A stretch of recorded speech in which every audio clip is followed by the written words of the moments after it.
Ang paghihiganti ay isa sa pinakamasamang gawain sa mundong ito. Pero ang paghihiganti pala ay meron ding malalalim na kwento. Pinagpalang araw po sa inyong lahat mga kabangers at mga kayanggaw. Ang ibabahagi kong kwento ngayong araw ay karanasan naming noong ako'y binata pa lang sa probinsya ng Capiz. Isang kwentong pilit ibinabaon sa limot ng mga sakim na tao. At ang kwentong ito ang nagpapatunay na ang taong hindi marunong makontento ay ang taong magdadala ng sarili niyang kapahamakan sa hinaharap. Ako po si Agwa. Kabanong, mga kabangers at mga kayanggaw, ito ang aking kwento.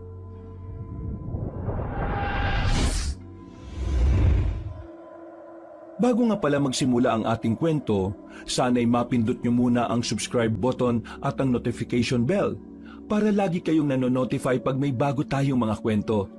At huwag nyo rin kalilimutan mag-like at comment.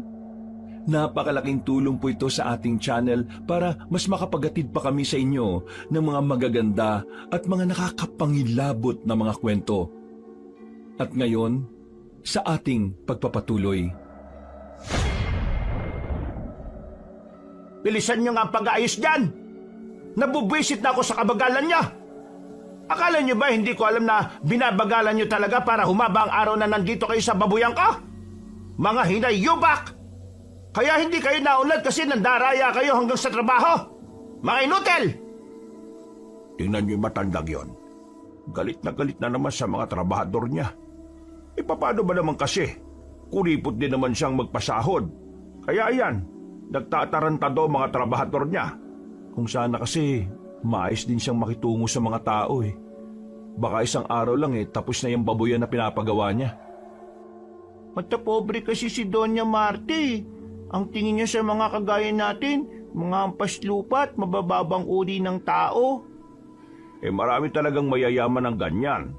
Pero hindi naman lahat Meron pa rin namang mababait at talagang may malasakit sa kapwa. Malas nga lang ng lugar na to dahil si Doña Marta ang mayaman na narito. Hello, tutuloy pa ba tayo dyan? Tingnan mo kasi kaya aga-aga banas na naman. Baka naman tayo pa mapagbuntunan ng matandang yan. Alam nyo naman, kailangan natin ng pera. Wala na tayong panggastos para sa susunod na buwan. Lamang bulsa na rin niyang si Doña Marta. E di, kapag may mga sinabing hindi maganda, pasok sa kabilang tenga, labas sa kabila. Lolo, bakit po pala tayong dapat magbasbas sa bahay niya? Di ba pari po gumagawa nun? Sa tayong gusto niyang magbasbas Ang pari kasi, para lang yan sa mga blessing ng bahay. Tayo mga albularyo, pwedeng kada buwan binabasbasan natin ang isang bahay para lumayas yung mga masasamang elemento na naninirahan. Pero nakakapagtaka rin si Doña Marta no? Karamihan kasi sa mayayaman na nakilala ko, hindi naniniwala sa trabaho natin. Pero siya, ramdam kong pinagkakatiwalaan niya tayo Kaya nga yun ang sasamantalahin natin. Habang pinagkakatiwalaan niya pa tayo, gagawin natin ang tamang gusto niya. May malay mo matuwa. Tayo ulit ang kunin sa susunod na buwan o taon. Naglakad na lang kaming tatlo papalapit sa babuyan ni Doña Marta Cabanong. At naroon siya para magmasid sa mga trabahador. Nang makita niya kami, ay padabog niyang binitiwan ang hawak-hawak niyang pamalo. Napatingin agad siya sa kasama naming bata na si Angelito. At bakit nagsama pa kayo ng bata, apostol? Doña Marta, yan po si Angelito. Kasama ko talaga yan sa mga lakad ko kasi isa rin siyang albularyo. Tumutulong din siya sa akin kapag meron kaming ginagamot. Bata? Albularyo? Ilang taon na ba yan? 10 taon na po ako. Bumuntong hininga si Doña Marta. Baka sa mukha niya ang pagkairita. Akala namin ay hindi niya papayagang sumama si Angelito, pero sa huli ay hindi pa rin siya umangal. Nauna siyang naglakad at sumunod naman kami sa kanya. Walking distance lang din naman ang distansya ng babuyan niya sa mismong mansyon niya. Bago kami nakapasok sa loob, Nadaanan na muna namin ang isang mahabang hallway na kung saan may mga gwardyang nagbabantay. Hindi ko maiwasang hindi mamangha. Yung kasi ang unang pagkakataon na nakapunta ako sa ganoong kalaking bahay. Lo, grabe. Ang laki pala talaga ng bahay ni Doña Marta. Kaya kapag nandun tayo sa atin, tanaw na tanaw eh. Huwag ka maingay. Ayaw ni Doña Marta na pinag-uusapan ng bahay niya. Ho? Bakit naman? Ay, ba hindi ko rin alam. Hindi nagtagal ay nakarating na rin kami sa loob mismo ng mansyon. May mga paliwanag lang si Doña Marta sa amin. Marami siyang sinabi sa amin na bawal hawakan. At habang sinasabi niya yun, ay nakatingin pa siya kay Angelito. Matapos ang sandaling usapan, sinimulan na rin namin ang pagbabasbas. Inilabas na namin ang libro kung saan naroon nakalagay lahat ng mga padasal. Kasunod naman ay ang libro na kulay pula na kung saan ay nilalaman naman ito ang mga ritual na mas lalong magpapalakas na magandang atmosfera sa loob ng bahay. Bandang tanghali na kami natapos. Nakaupo lang kami sa sofa habang naghihintay sa pagbabalik ni Doña Marta dahil meron itong pinuntahan. Lolo, naiihi po ako. Magpasama ka na lang sa kasambahay. Samahan mo nga na lang kaya. Tinatamad ako eh. Lolo, ako na lang po. Magpapaalam na lang po ko sa kasambahay. O siya, sige. Yung sinabi ni Doña Marta kanina ha, wag na wag kang hahawak sa mga bagay na ayaw niyang pahawakan. Naintindihan mo ba? Opo. Naintindihan ko po. Hindi naman po mahina utak ko eh. Diyos kong bata to, apakayabang. O sige na, umihi ka na't baka magkalat ka pa rito. Nagmamadaling naglakad si Angelito papunta sa mga kasambahay. Nakita naman naming sinamahan siya ng isang babae. Habang naghihintay kami ni Lolo, biglang may binuksang usapan si Lolo na hindi niya magawang sabihin sa akin nung kasama namin si Doña Marta. Agwa, meron akong nararamdamang kakaiba sa bansyon na ito na hindi ko lang matukoy kung ano. Anong ibig niyo sabihin, Lo? Parang may negatibong enerhiya akong nararamdaman eh. Kaya nga tayo nag-bless dito, di ba? Kasi may negatibong enerhiya. Yun ang tinutukoy ko. Yung negatibong enerhiya na tinaboy natin wala na. Pero yung nararamdaman ko hanggang ngayon, parang nakadikit na talaga siya sa bahay na ito. Para bang kasama siya ng kasaysayan ng tahanan na ito. Yun yung hindi natin kayang alisin. Pero nagtataka lang ako. Hindi ko siya matukoy kung ano Sa tagal ko sa pag-aalbularyo, isang pikit ko lang alam ko na kagad kung anong masamang elemento na namamahay sa isang tahanan. Pero dito, hindi ko alam Isa ba tong nilalang? Nilalang? Parang hindi. Basta, hindi ko maintindihan Kung makakabalik pa tayo rito sa susunod na buwan, baka doon ko malaman. Huwag niyong sabihin na pagtutuunan mo yun ng pansin. Hindi ako mapalagay Wala naman sigurong masama. Kasi malay mo, yung nararamdaman ko pala rito makakasama kay Doña Marta. Bakit hindi na lang natin itanong kay Doña Marta para malaman natin kaagad? Subukan natin kapag nakabalik na siya. Oh, ayan na pala siya. Tumayo kami at tumindig na maayos. Tumingin sa amin ng seryoso matandang babae. Mukhang good mood na siya noong mga oras na yon kaya nabawasan ang kaba ko. Doña Marta, natapos na po namin yung pagbabasbas sa bahay na ito. Ang gawin nyo na lang po ilawan nyo yung mga ibang parte ng bahay na madidilim. Mag-iwan din kayo palagi ng mga kandila sa altar. At yung mga gamit na hindi nagagamitin, kung ayos lang i-dispatcha na. Kasi ang mga masasamang elemento o mga negatibong enerhiya, dumidikit sila sa mga bagay na luma na o yung mga bagay na hindi na masyadong nagagalaw. Sa lahat-lahat, ayos na po ang bahay. Naalis na namin ang mabigat na atmosfera na bumabalot dito. Makakatulog na rin kayo ng mahimbing sa gabi. Ay mabuti naman kung ganon. Ang bayad ay ibibigay ko na rin sa inyo ngayon. Kukunin ko lang sa taas. Ay, Doña Marta, may itatanong lang po ko sa inyo kung ayos lang. Bakit? Ano ba yan? Gusto ko lang naman pong malaman kasi baka makatulong sa inyo ito, ha? Ito bang bahay ninyo, masaya po ba o malungkot ang naging kasaysayan nito? Hindi na muna sumagot si Doña Marta. Pero nakita namin ni Lolo na nagbago ang reaksyon ng mukha niya. Ang kaninang good mood ay parang biglang naging bad mood. Kaya bago pa makapagsalita ang Donya ay agad na binawi ni Lolo ang tanong niya. Ay, nako, hindi naman ninyo po kailangang sagutin ng Wala kang karapatan na magtanong tungkol sa mga bagay na masyado ng pribado. Itoon nyo na lang ang atensyon nyo sa kung ano lang ang pwede nyong pakialaman. Ay, sige po, pasensya na po, Doña Marta. Hindi na nagsalita ang matandang yon. Naglakad na rin ito paakyat sa hagdanan.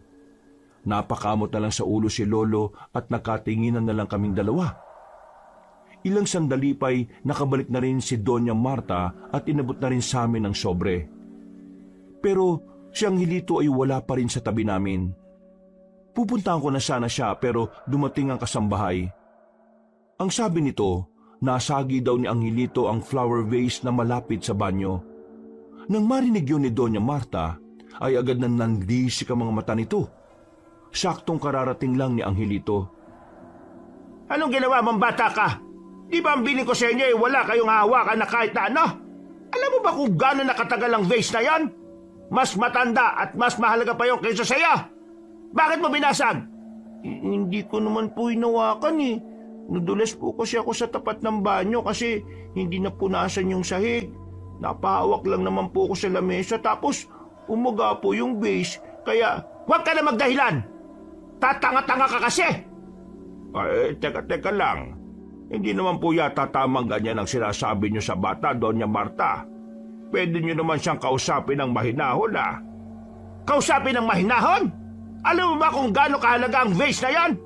Kapag pinagsama-sama ang mga buhay ninyong lahat na narito, kulang na kulang pang kapalitan. Lilinisin ko na lang po. Wag na. Ako na lang ang maglilinis. Lumayas na kayo dito dahil naiirita ka. At ikaw, Minda, ha? Lahat na kasambahay, sabihan mong lumabas. Mamaya na papasok kapag tapos na akong linisin ang kalat ng balahurang bata na ito. Ramdam kong naiinis na rin si Lolo sa mga sinasabi ng Donya. Kaya bago pa makapagsalita si Lolo ng hindi maganda, ay agad ko na rin siyang niyayang lumabas. Kumalma din naman si Lolo habang naglalakad kami pauwi. Habang si Angelito naman ay napapakamot na lang sa ulo. Lolo, Kuya, pasensya na po talaga. Hindi ko naman po talaga sinasadya eh. Hindi ko naman po kasalanan na hindi sila nagpapatuyo ng sahig kaya ako nadulas. Wala kang kasalanan na po. Mabuti nga't nakahawa ka sa lamesa ang sinasabi mo eh. Kung hindi, baka nabagok pa yung ulo mo sa sahig. Para sa amin, mas mahalaga ka kaysa sa flower vase na yun. Yung flower vase po, yung laman po niya, dugo. Ano? Dugo? Sigurado ka ba dyan sa sinasabi mo, ha? Opo, Lolo. Tingnan mo tong damit ko, oh. Nabayaran ng kaunti. Aba, o nga Lo, dugo nga ito ah. Siguro po, may tinatagong sikreto si Doña Marta. Kasi ayaw niyang ipalinis sa iba yun eh. Ang tanong din dyan, anong klaseng dugo ang nakalagay sa vase na yon? Ang sabi po ng kasambay sa akin, matagal na raw po yung vase na yun doon. Hindi raw po pinapalitan ng laman kasi ayaw ipagalaw ng Donya yon. Ibig sabihin, yung dugong nakalagay dun matagal na rin. Paanong nangyari yun dapat natutuyo na yun kung taon na rin yung binibilang. Meron dugo na hindi natutuyo, mga apo. Dugo na hindi natutuyo? May dugo bang ganun ng mga tao, Lolo? Hindi naman tao ang ibig ko sabihin eh. Di alien? Alien ang pinagsasasabi mo. Puro ka talaga kalokohan na po. Ano nga yun, Lo? Nung binata pa lang ako, pinag-aaralan namin sa pag-aalbularyo ang iba't ibang uri ng dugo. Parte kasi yun sa sinasagawa naming pag-aalay sa mga elemento noon. Dapat, alam mo mga uri ng dugo bago ka makapagsagawa ng isang pag-aalay. Doon ko natutunan na merong dalawang uri ng dugo na hindi natutuyo kahit ilang taon pa lumipas. At ang una nito ay ang dugo ng tikbalang. Pinaniniwalaan ng dugo ng tikbalang ay hindi natutuyo basta-basta. Ang isang patak, tumatagal lang halos 1 buwan bago matuyo. Pero kapag pinagsama-sama mo ang dugo sa iisang lalagyan, hindi na sila natutuyo. Mahirap makapatay ng tikbalang kaya yung tungkol sa dugo niya, kakaunting albularyo pa lang ang nakakapagpatunay nun. Ang pangalawang dugo ay ang dugo ng aswang. Ito talaga, subok na. Marami na kasing nakapatay ng aswang kaya alam na mga albularyo na ang dugo ng aswang ay hindi natutuyo. Kahit na isala mo pa sa nagbabagang apoy. Ibig sabihin, malaki ang posibilidad na ang laman ng flower vase na yun dugo ng aswang? Malaki talaga ang tsansa na tama ang sinasabi mo. Pero hindi pa rin natin dapat isantabi na pwedeng dugo rin yun ng tikbalang. Ang pinakadapat nating isipin dito, para saan ang dugo na yon? Anong papel nun sa bahay ni Doña Marta? Isa lang po talaga ang ibig nitong sabihin. Meron po talagang tinatagong lihim ang Donya. Kailangan natin malaman yun, Lo. Hindi. Bakit naman po hindi? May mga bagay na hindi na dapat natin inaalam. Lalo na kung una pa lang nakatadhana na itong manatiling lihim. Paano kung yung palang negatibong enerhiya na nararamdaman nyo, Lo? Hindi nakapagsalita si Lolo sa tanong ko. Nakita kong napaisip din siya sa tanong ko na yun. Hanggang sa makabalik na kami sa bahay. Kapansin-pansin pa rin ang pagiging tahimik niya. Lo, kanina ka pa parang malalim ang iniisip ah. Ayos ka lang ba? Kahit kailan talaga. Ang dali mong makabasa ng tao, no? Lo naman, halatang-halata kasing hindi ka okay. Iniisip mo pa rin ba yung nangyari kanina? Iniisip ko lang yung tungkol sa dugo. Pakiramdam mo ba dugo ng aswang yon? Oo Pero hindi ko maintindihan. Anong meron sa dugo ng aswang? At matagal nang walang aswang dito sa Capiz. Paano siya nakakuha ng ganon? Paano kung yung dugo na yun galing pa sa panahon kung saan may mga aswang na nandito sa atin? Hindi ba nga hindi naman natutuyo yun? Pwede rin. Tingin ko, para matahimik yung kalooban mo, kailangan nating malaman kung para saan yung dugo. Tama si Angelito May tinatago ang Donya. Sa totoo lang, gusto ko rin namang tuklasin ang tungkol doon. Pero ang dami pa nating lalakarin. Marami tayong kliyente ngayong buwan Masasayang ang oras natin doon wala naman tayong kikitain sa kung ano man ang lihim niya. Basta kapag nagbago ang isip nyo, magsabi lang kayo sa amin ni Angelito Teka nga. Nasaan nga ba yung batang yun at bakit wala na naman dito? Nagpunta sa mga kaibigan niya. Niya ako na muna maglaro. Para naman maranasan niya yung pagiging bata. Ay nako, yung pinsang mong yan, masyadong advance ang utak niyan. Hindi naman natin siya pinilit na maging kagaya natin, hindi ba? Pero tadhana na siguro talaga ang nagtulak sa kanya para maging albularyo din.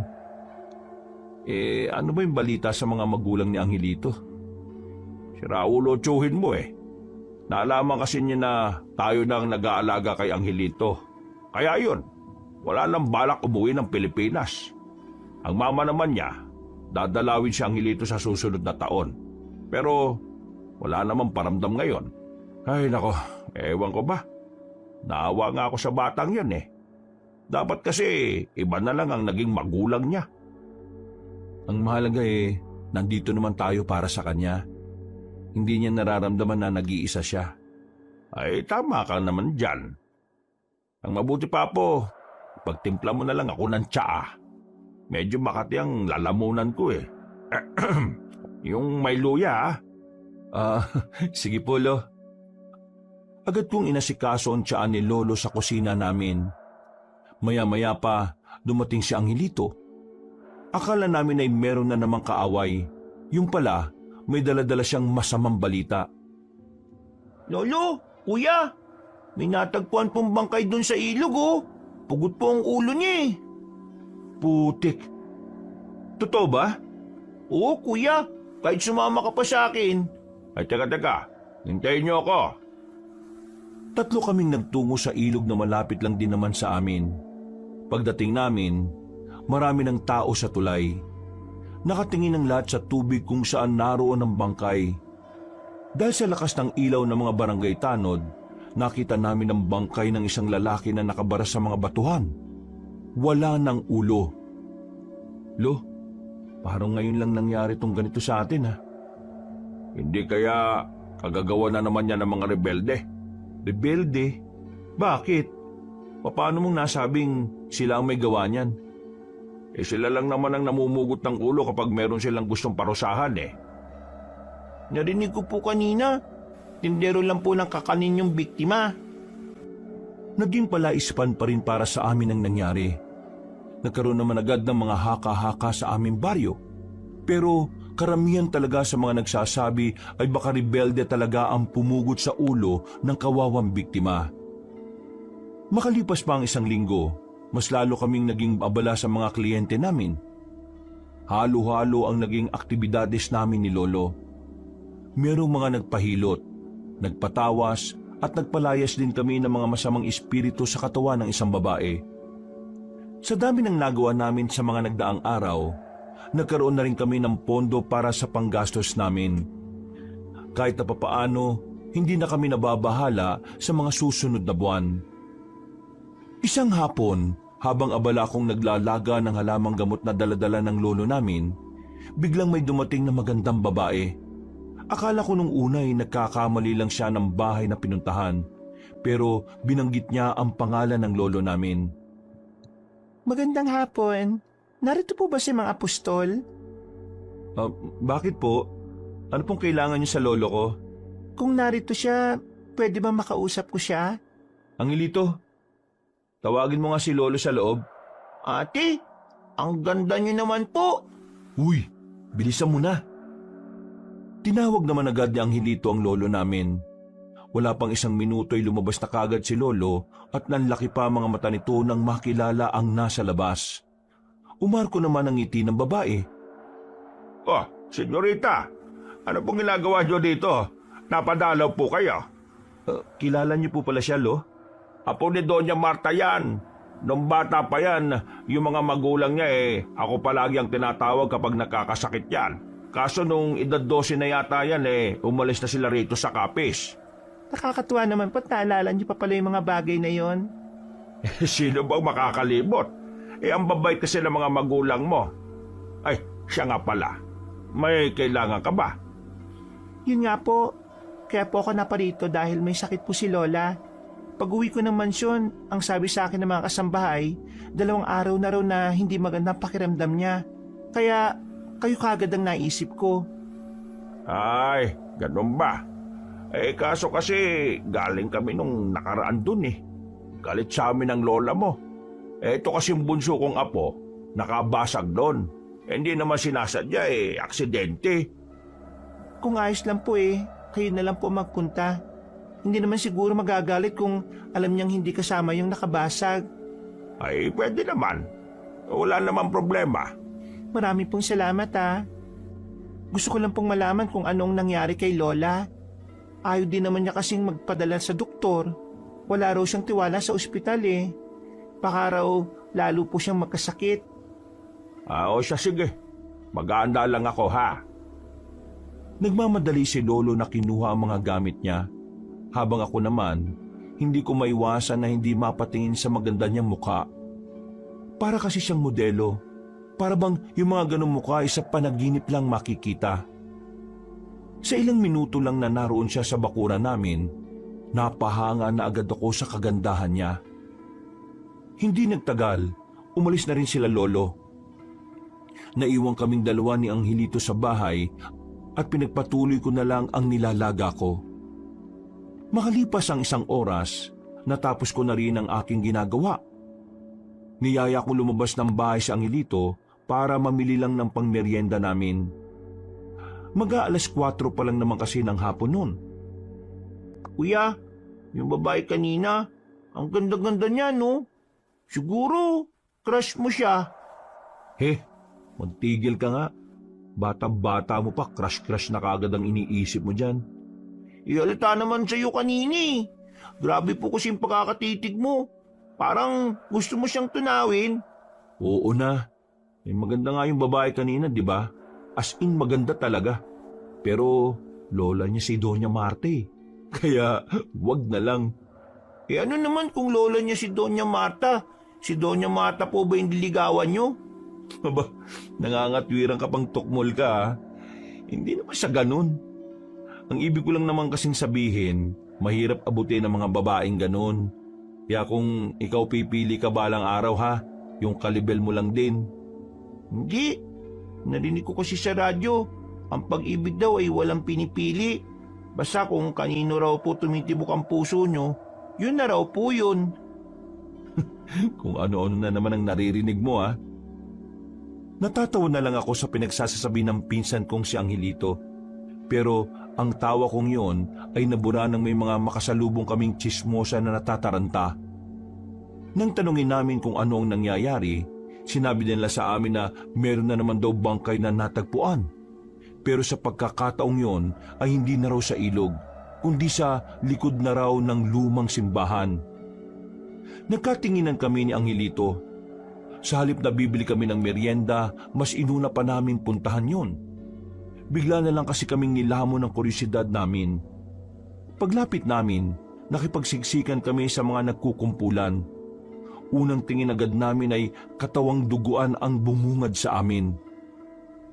Nakaiga sa gilid ng halamanan ng lalaking wala ng buhay at wala ng kanang braso. Dilat ang mga mata niya. Wala siyang ibang sugat kundi ang braso niya lang na nawawala.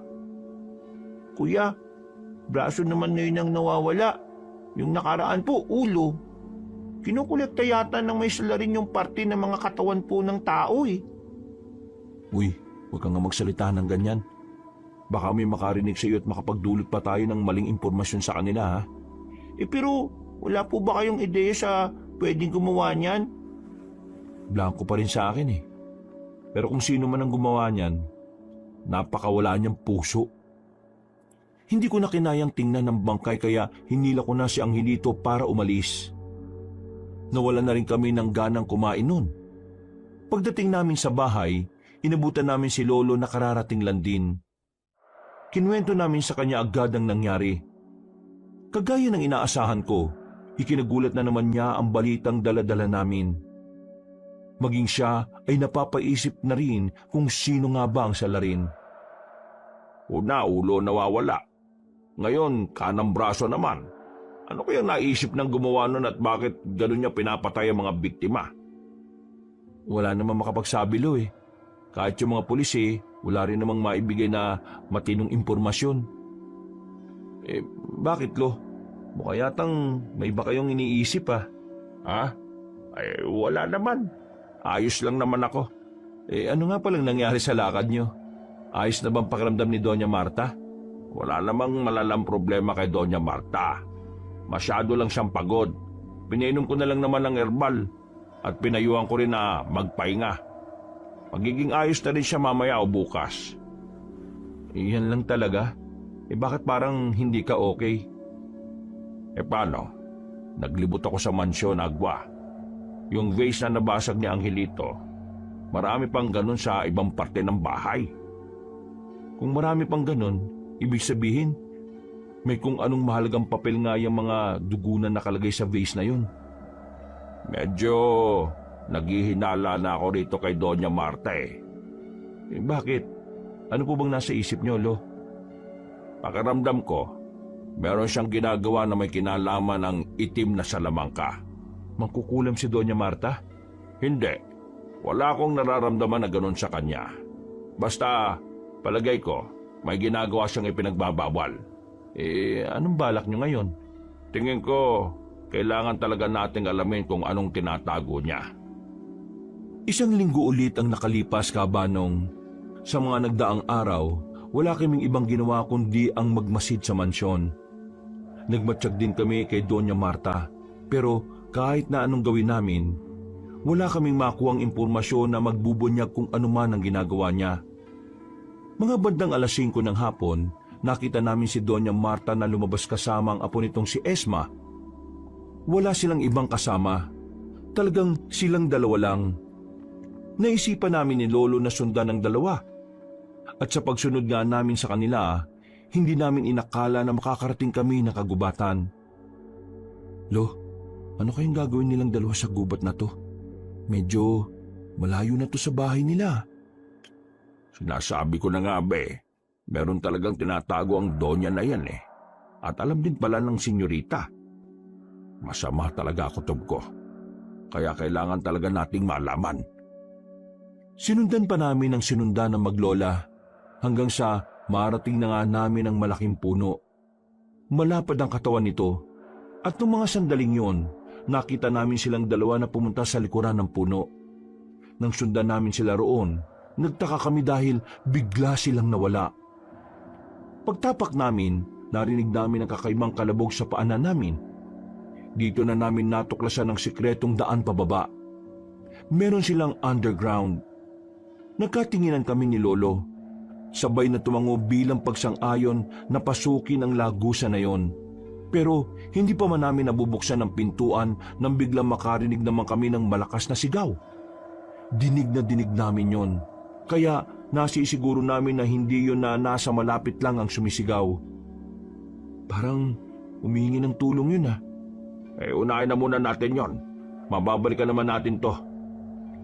Nagmamadali na kaming pinuntahan ang kinaroroonan ng sumigaw. Nang maabutan namin ng lalaking biktima ay naghihingalo na siya. Wala na ang kaliwang braso niya. Sinusubukan ng lalaki na makapagsalita pero ilang segundo lang, bigla na lang siyang nangisay hanggang sa tuluyan na itong malagutan ng hininga.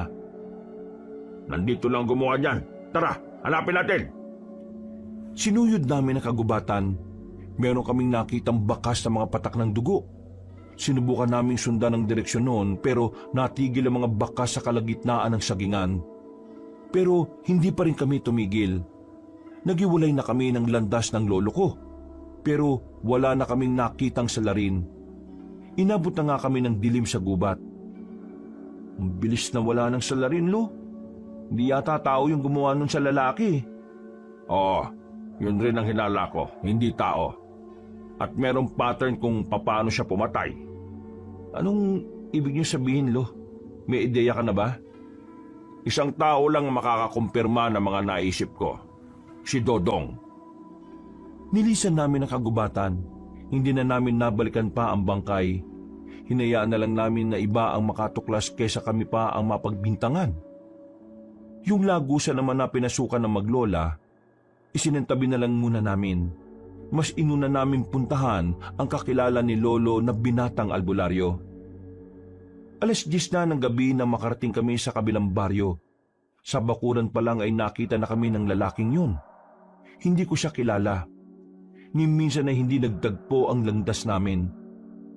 Pero base sa kung papaano sila mag-usap ng lolo ko, ay parang matagal na silang magkakilala. Oh, long time no see mga pustol. Ano't napadpad ka rito at may kasama ka pang alalay ha? Hindi ko alalay yan, apo ko yan. Isa ring albularyo. Oh, kinagagala ko makilala ka pre. Ay, Dodo nga pala pangalan ko. Agwa naman ang pangalan ko. Wow, Agwa. Kaano-ano mo si Vendetta? Hindi kami nagpunta rito para makipagbiruan, Dodong. May malaga kaming gustong malaman. At tingin ko ikaw lang ang makapagbibigay sa amin ng impormasyon na yon. Aba, mukhang seryosong bagay na ang pag-uusapan natin ah. O sige, maupo kayo. Ihatid ko sa inyo ang masarap na kape. Sandaling umalis ang lalaking si Dodong. Naiwang kami sa bakuran. Naupo sa harapan ng mahabang lamesa na yari sa kawayan. Si Dodong, anak ng kumpare ko yan. Nung nabubuhay pa ang kumpare ko madalas ako rito. Bata pa yan si Dodong, makulit na noon pa. Hanggang ngayon naman Siya na ngayon ang nagmana ng pagiging albularyo ng ama niya. Mabait naman yan kaso makulit lang talaga madalas. Mukhang namang magkakasundo kaming dalawa Oh, ito na ang masarap na kape. Ang bilis ko magtimpla, di ba? Ngayon, anong pag-uusapan natin? Nung kasama ko pang tatay mo, meron siyang binanggit sa akin na isang pamamaraan ng pag-aalay para buhayin ng isang nilalang na namayapa na. Hindi ko na maalala ang tawag doon eh. Pero pagkakaalala ko, kailangan ng iba't ibang parte ng katawan ng tao. Pagkakabit-kabitin bago ito lagyan ng malakas na ritual. Nabanggit ba sa'yo ng tatay mo kung ano yon? Alam ko yan.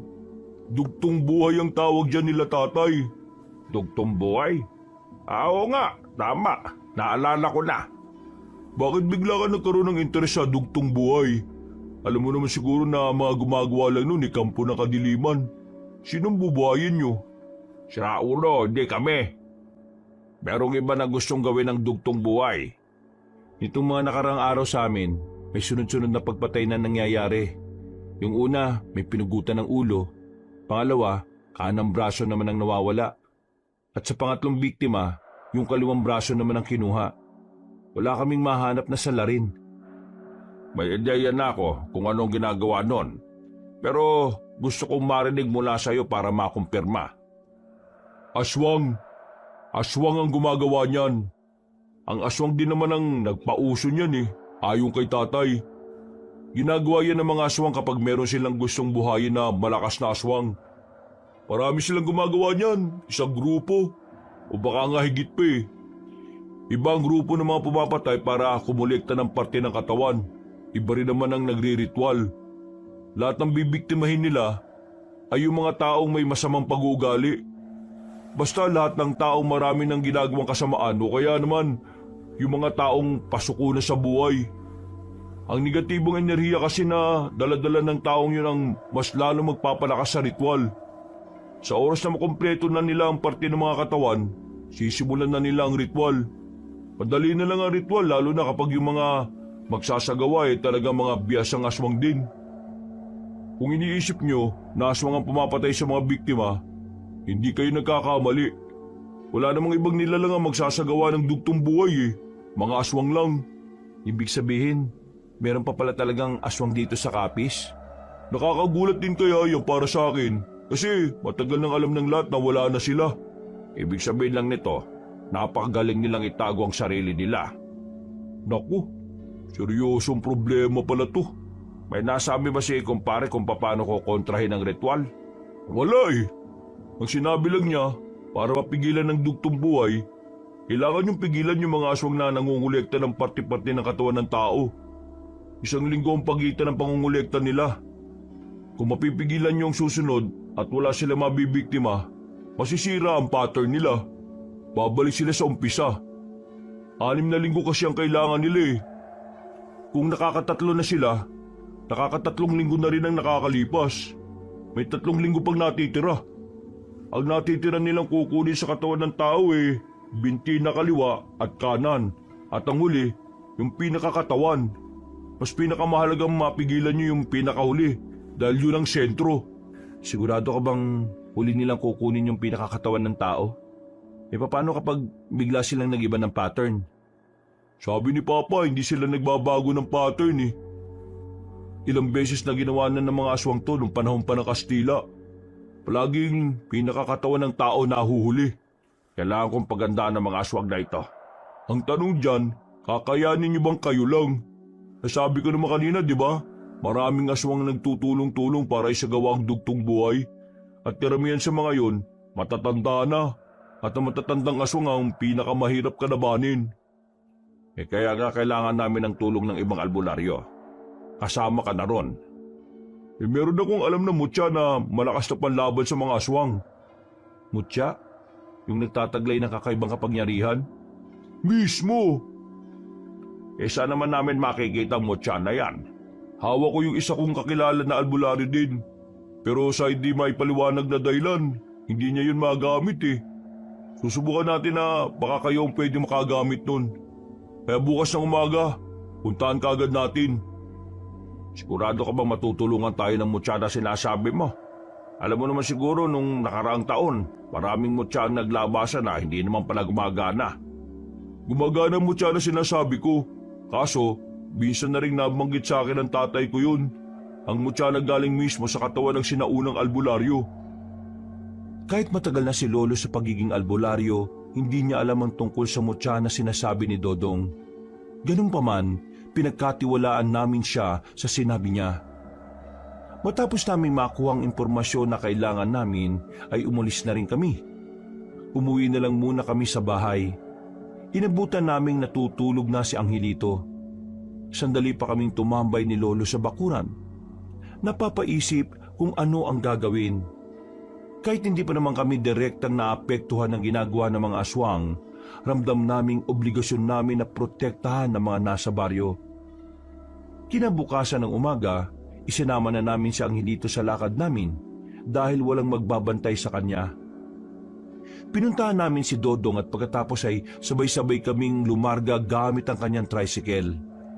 Hindi naman kalayuan ang binyahe namin kaya 8:00 pa lang ng umaga ay narating na rin ng bahay ng sinasabi ni Dodong na kakilala niya. Rogelio! Long time no see ah! Anong ginagawa mo rito? Yun talaga bungad mo? Wala bang good morning man lang? Anong good morning eh? Alam ko naman na papasyal ka lang dito kapag may kailangan ka. Teka, sino pala yung mga kasama mo? Pamilyang albularyo. Ito si Mang Apostol, kumpare ni Erpat. Matagal ng albularyo yan. Veterano na rin na may tuturing. Ito naman si Agua, apo niya. At itong batang ito, si Angelito. Pati itong batang to, albularyo? Opo, albularyo po ko. Marami na po kong napagaling. Ano bang kailangan nyo? Nabanggit ko sa kanila ang tungkol sa mutya. Naisip ko lang na baka isa sa kanilang 3 ang makagamit nun. Baka pwedeng ipahiram natin sa kanila. Ipahiram? Seryoso ka ba? Ano yun, laruan? Kailangan namin ng panlaban sa mga aswang. Teka. Aswang? Wala nang aswang ah. Matagal na. Hindi totoong wala sila. Ang totoo, nagtatago lang sila sa loob ng mahabang panahon. Ngayon, may sinusubukan silang buhayin. Agad na namin pinaliwanag kay Rogelio ang mga bagay-bagay. Matapos mailatag sa kanya ang mga nangyayari, kalaunan ay naniwala na rin naman siya na totoong buhay pa ang mga aswang. Sa katunayan, nasabik din siyang makaharap ang mga aswang kaya nagkusa na siyang sabihin sa amin na gusto niyang sumama na mapuksa ang mga aswang. Ngayon pwede naman namin makita kung ano yung mutya. Ano mutya ba yung sinasabi niyo? Mutya ng libag. Mutya ng libag? Meron po ba nun? Nagsalubong ang kilay ni Rogelio dahil sa tawa ni Angelito. Kitang-kita ang inis sa mukha nito. Kaya kinalibit ko kagad ang pinsan ko para patahimikin. Ano nakakatawa bata, ha? Sandali. Seryoso ka ba? Hindi kami nakikipagbiruan dito, iho, ha? Bakit mukha ho ba ako nakikipaglokohan? Pre, anong mutya ng libag?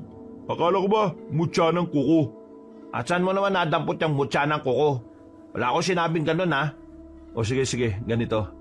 Ipaliwanag mo na lang sa amin kung para saan yung mutya ng libag? Nagpipigil kayong tumawa. Pinagtatawanan nyo lang ako eh. Hindi. Hindi naman sa ganon. Ngayon lang kasi kami nakarinig ng ganon. Ang mabuti pa, sabihin mo na lang sa amin ang bagay tungkol sa mutya na yon. Sandaling namayaning katahimikan, pero ang totoo, gusto ko na rin tumawa ng mga sandaling yon, Kabanong. Humugot ng malalim na paghinga si Rogelio. Nang makita niyang handa kaming makinig, ay sinimulan na rin niya ang pagsasalita. Nakakatawa mang isipin pero ang mutya na tinutukoy ko ay totoong nanggaling sa libag. Mula ito sa katawan ng sinaunang albularyo na si Ramses. Pinagpasapasahan na ito ng angka namin hanggang sa makabagong henerasyon. Pero ni isa sa amin walang makagamit. Ang sabi ng mga kamag-anak ko, ang tanging makakagamit lang daw nun ay ang taong may pinakamalinis na puso. Ang sino mang makakawak sa mutya ay siyang itinakdaan na gumamit nito. At para mapalabas ang totoo nitong kapangyarihan, kailangang hindi maligo ang gagamit sa loob ng 1 buwan. Teka, hindi maliligo? Para ano? Lakas amots ah. Seryoso nga ako sa sinasabi ko. Kahit ipabasa ko pa sa inyo yung libro. Sige, tuloy mo. Ang nagmamayari kasi ng mutya nito ay si Ramses. Hindi niya hilig maligo. Sa kakaiwas niya sa kalinisan, doon lumabas yung mutya sa mismong katawan niya. Kailangan maramdaman ng mutya na ang nagmamay-ari sa kanya kagaya rin ng una niyang amo. Hindi rin ba kayo naligo ng 1 buwan nung sinubukan yung gamitin yon? Oo, kaso hindi namin mapagana sa hindi maalamang dahilan Busilak din naman ang puso namin, pero hindi ko alam kung bakit ayaw gumana. Sige, ipakita mo sa amin yung mutya ng libag. Sandaling umalis si Rogelio at sa kanyang pagbabalik, daladala na niya ang isang garapon. Nasa loob ng garapon na yun ay ang binilog na libag na halos kasing laki ng holen. Niligay ni Rogelio ang mutya sa palad niya, pero nakita na lang namin na biglang dumudugo na ang dalawa niyang ilong. Nakaramdam din siya ng pagkahilo kaya nag-alala na kami sa kanya. Agad niyang binitiwan ang mutya at nilagay muna sa lamesa. Hindi ko talaga kaya. Anong nangyari? Kapag hindi ikaw ang gustong piliin ng mutya, makakaramdam ka ng hilo kapag ginawa ka mo siya. Dudugo ang ilong mo at lalamigin ka. E paano malalaman na ikaw ang pinili ng mutya na yan? Hindi ko rin alam Ang sabi lang sa akin ng matatanda, kailangan busilak ang puso ng taong kanyang pipiliin. Sinimulan na naming alamin kung sino sa aming 4 ang pipiliin ng mutya. Nauna si Dodong, pero sa kasamaang palad ay dumugulang din ang ilong niya. Sumunod naman si Lolo. Hindi pa nagtatagal ang mutya sa kamay niya ay nakaramdam na rin siya ng pagkahilo. Ako na ang sumunod nun. Kinakabahan ako. Hindi dahil ayaw kong maranasan din ni Angelito ang pagkahilo, kundi dahil baka mamaya ay wala na sa aming 3 ang magmamay-ari sa kanya. Huminga na muna ako ng malalim at saka kinuha ang mutya. Nilapag ko sa palad ko. Nagbilang kami ng umabot na 1 minuto. Nagkakatinginan na sila. Nagtataka sila dahil sa akin lang tumagal ang mutya nang hindi ako nahihilo at dinuduguan ng ilong. Oh, hindi dumudugo ilong niya Agwa, nakakaramdam ka ba ng hilo? Wala Hindi ako nakakaramdam. Ikaw ang pinili. Magsasalita pa sana ako nang biglang unti-unting natunaw ang libag sa palad ko. Nagtubig at parang nagputik. Nataranta si Rogelio. Ang sabi niya kasi, hindi raw ako ang pinili. Nasira daw ang mutya. Hindi naman daw kasi nalulusaw ang mutya ng libag. Matigas na raw kasi yon dahil sa tagal na nitong nakaimbak. Dismayado kaming lahat sa nangyari. Buong akala namin ay hindi na mapapakinabangan ang sinasabing mutya. Napapakamot na lang din sa ulo si Rogelio. Wala ka bang ibang ginawa kaya nalusaw yung mutya ng libag? Wala. Nakita mo naman, di ba? Hawak-hawak ko lang siya sa palad ko. Hindi kaya wala naman talagang kapangyarihan ng libag na yun? Ibig ko sabihin, meron naman pero hindi naman malakas. Kasi kung malakas yun, hindi naman yung matutunaw ng basta-basta Baka kailangan na lang po nating tanggapin na lalabanan po natin ng mga asong na walang inaasahang mutya. Kung wala tayong magagawa sa mutya, ihanda na natin ang sarili natin sa pakikipaglaban. Tama si Lolo. Lalo na ngayon. Malapit na nilang mabuo ang katawan. Kailangan nating mapigilan yun. Hindi pa rin ako makapaniwala na ang mutya na ilang dekada na naming iningatan ay nalusaw na lang ng ganon. Pasensya ka na pare Hindi sana mawawala yun kung hindi ko sila dinala rito. Hindi, ayos lang yun. Ako rin naman ang nagsabi sa'yo dati na magdala ka ng albularyo rito. Magdala ka ng albularyo rito para alamin kung sinong tagapangalaga ng mutya. Wala kaming napala nung umagang yon. Bagsak ang mga balikat namin nang lumabas na kami ng bakuran ni Rogelio. Napapailing na lang din si Dodong. Wala, ganun talaga. Ginawa ko na makakaya ko para makatulong pero wala tayong napala. Pero huwag kayong mag-alala. Kahit walang mutya, kasama niyo pa rin naman ako sa laban Malaking perwisyo ang gagawin ng mga asong na yun kaya hindi ko hahayaan kayo lang. Maraming salamat Kontakin na lang kita ulit para sa mga bagay-bagay. Sumakay na rin kami sa tricycle. Inihatid kami ni Dodong sa mismong baryo namin. Nang makauwi na kami, ay para kaming lantang gulay. Nanghihina kami sa nangyari. Akala kasi namin ay makakagamit na kami ng isang mutya na talaga namang magiging panlaban sa mga aswang. Lo, nasira ko ba talaga yung mutya?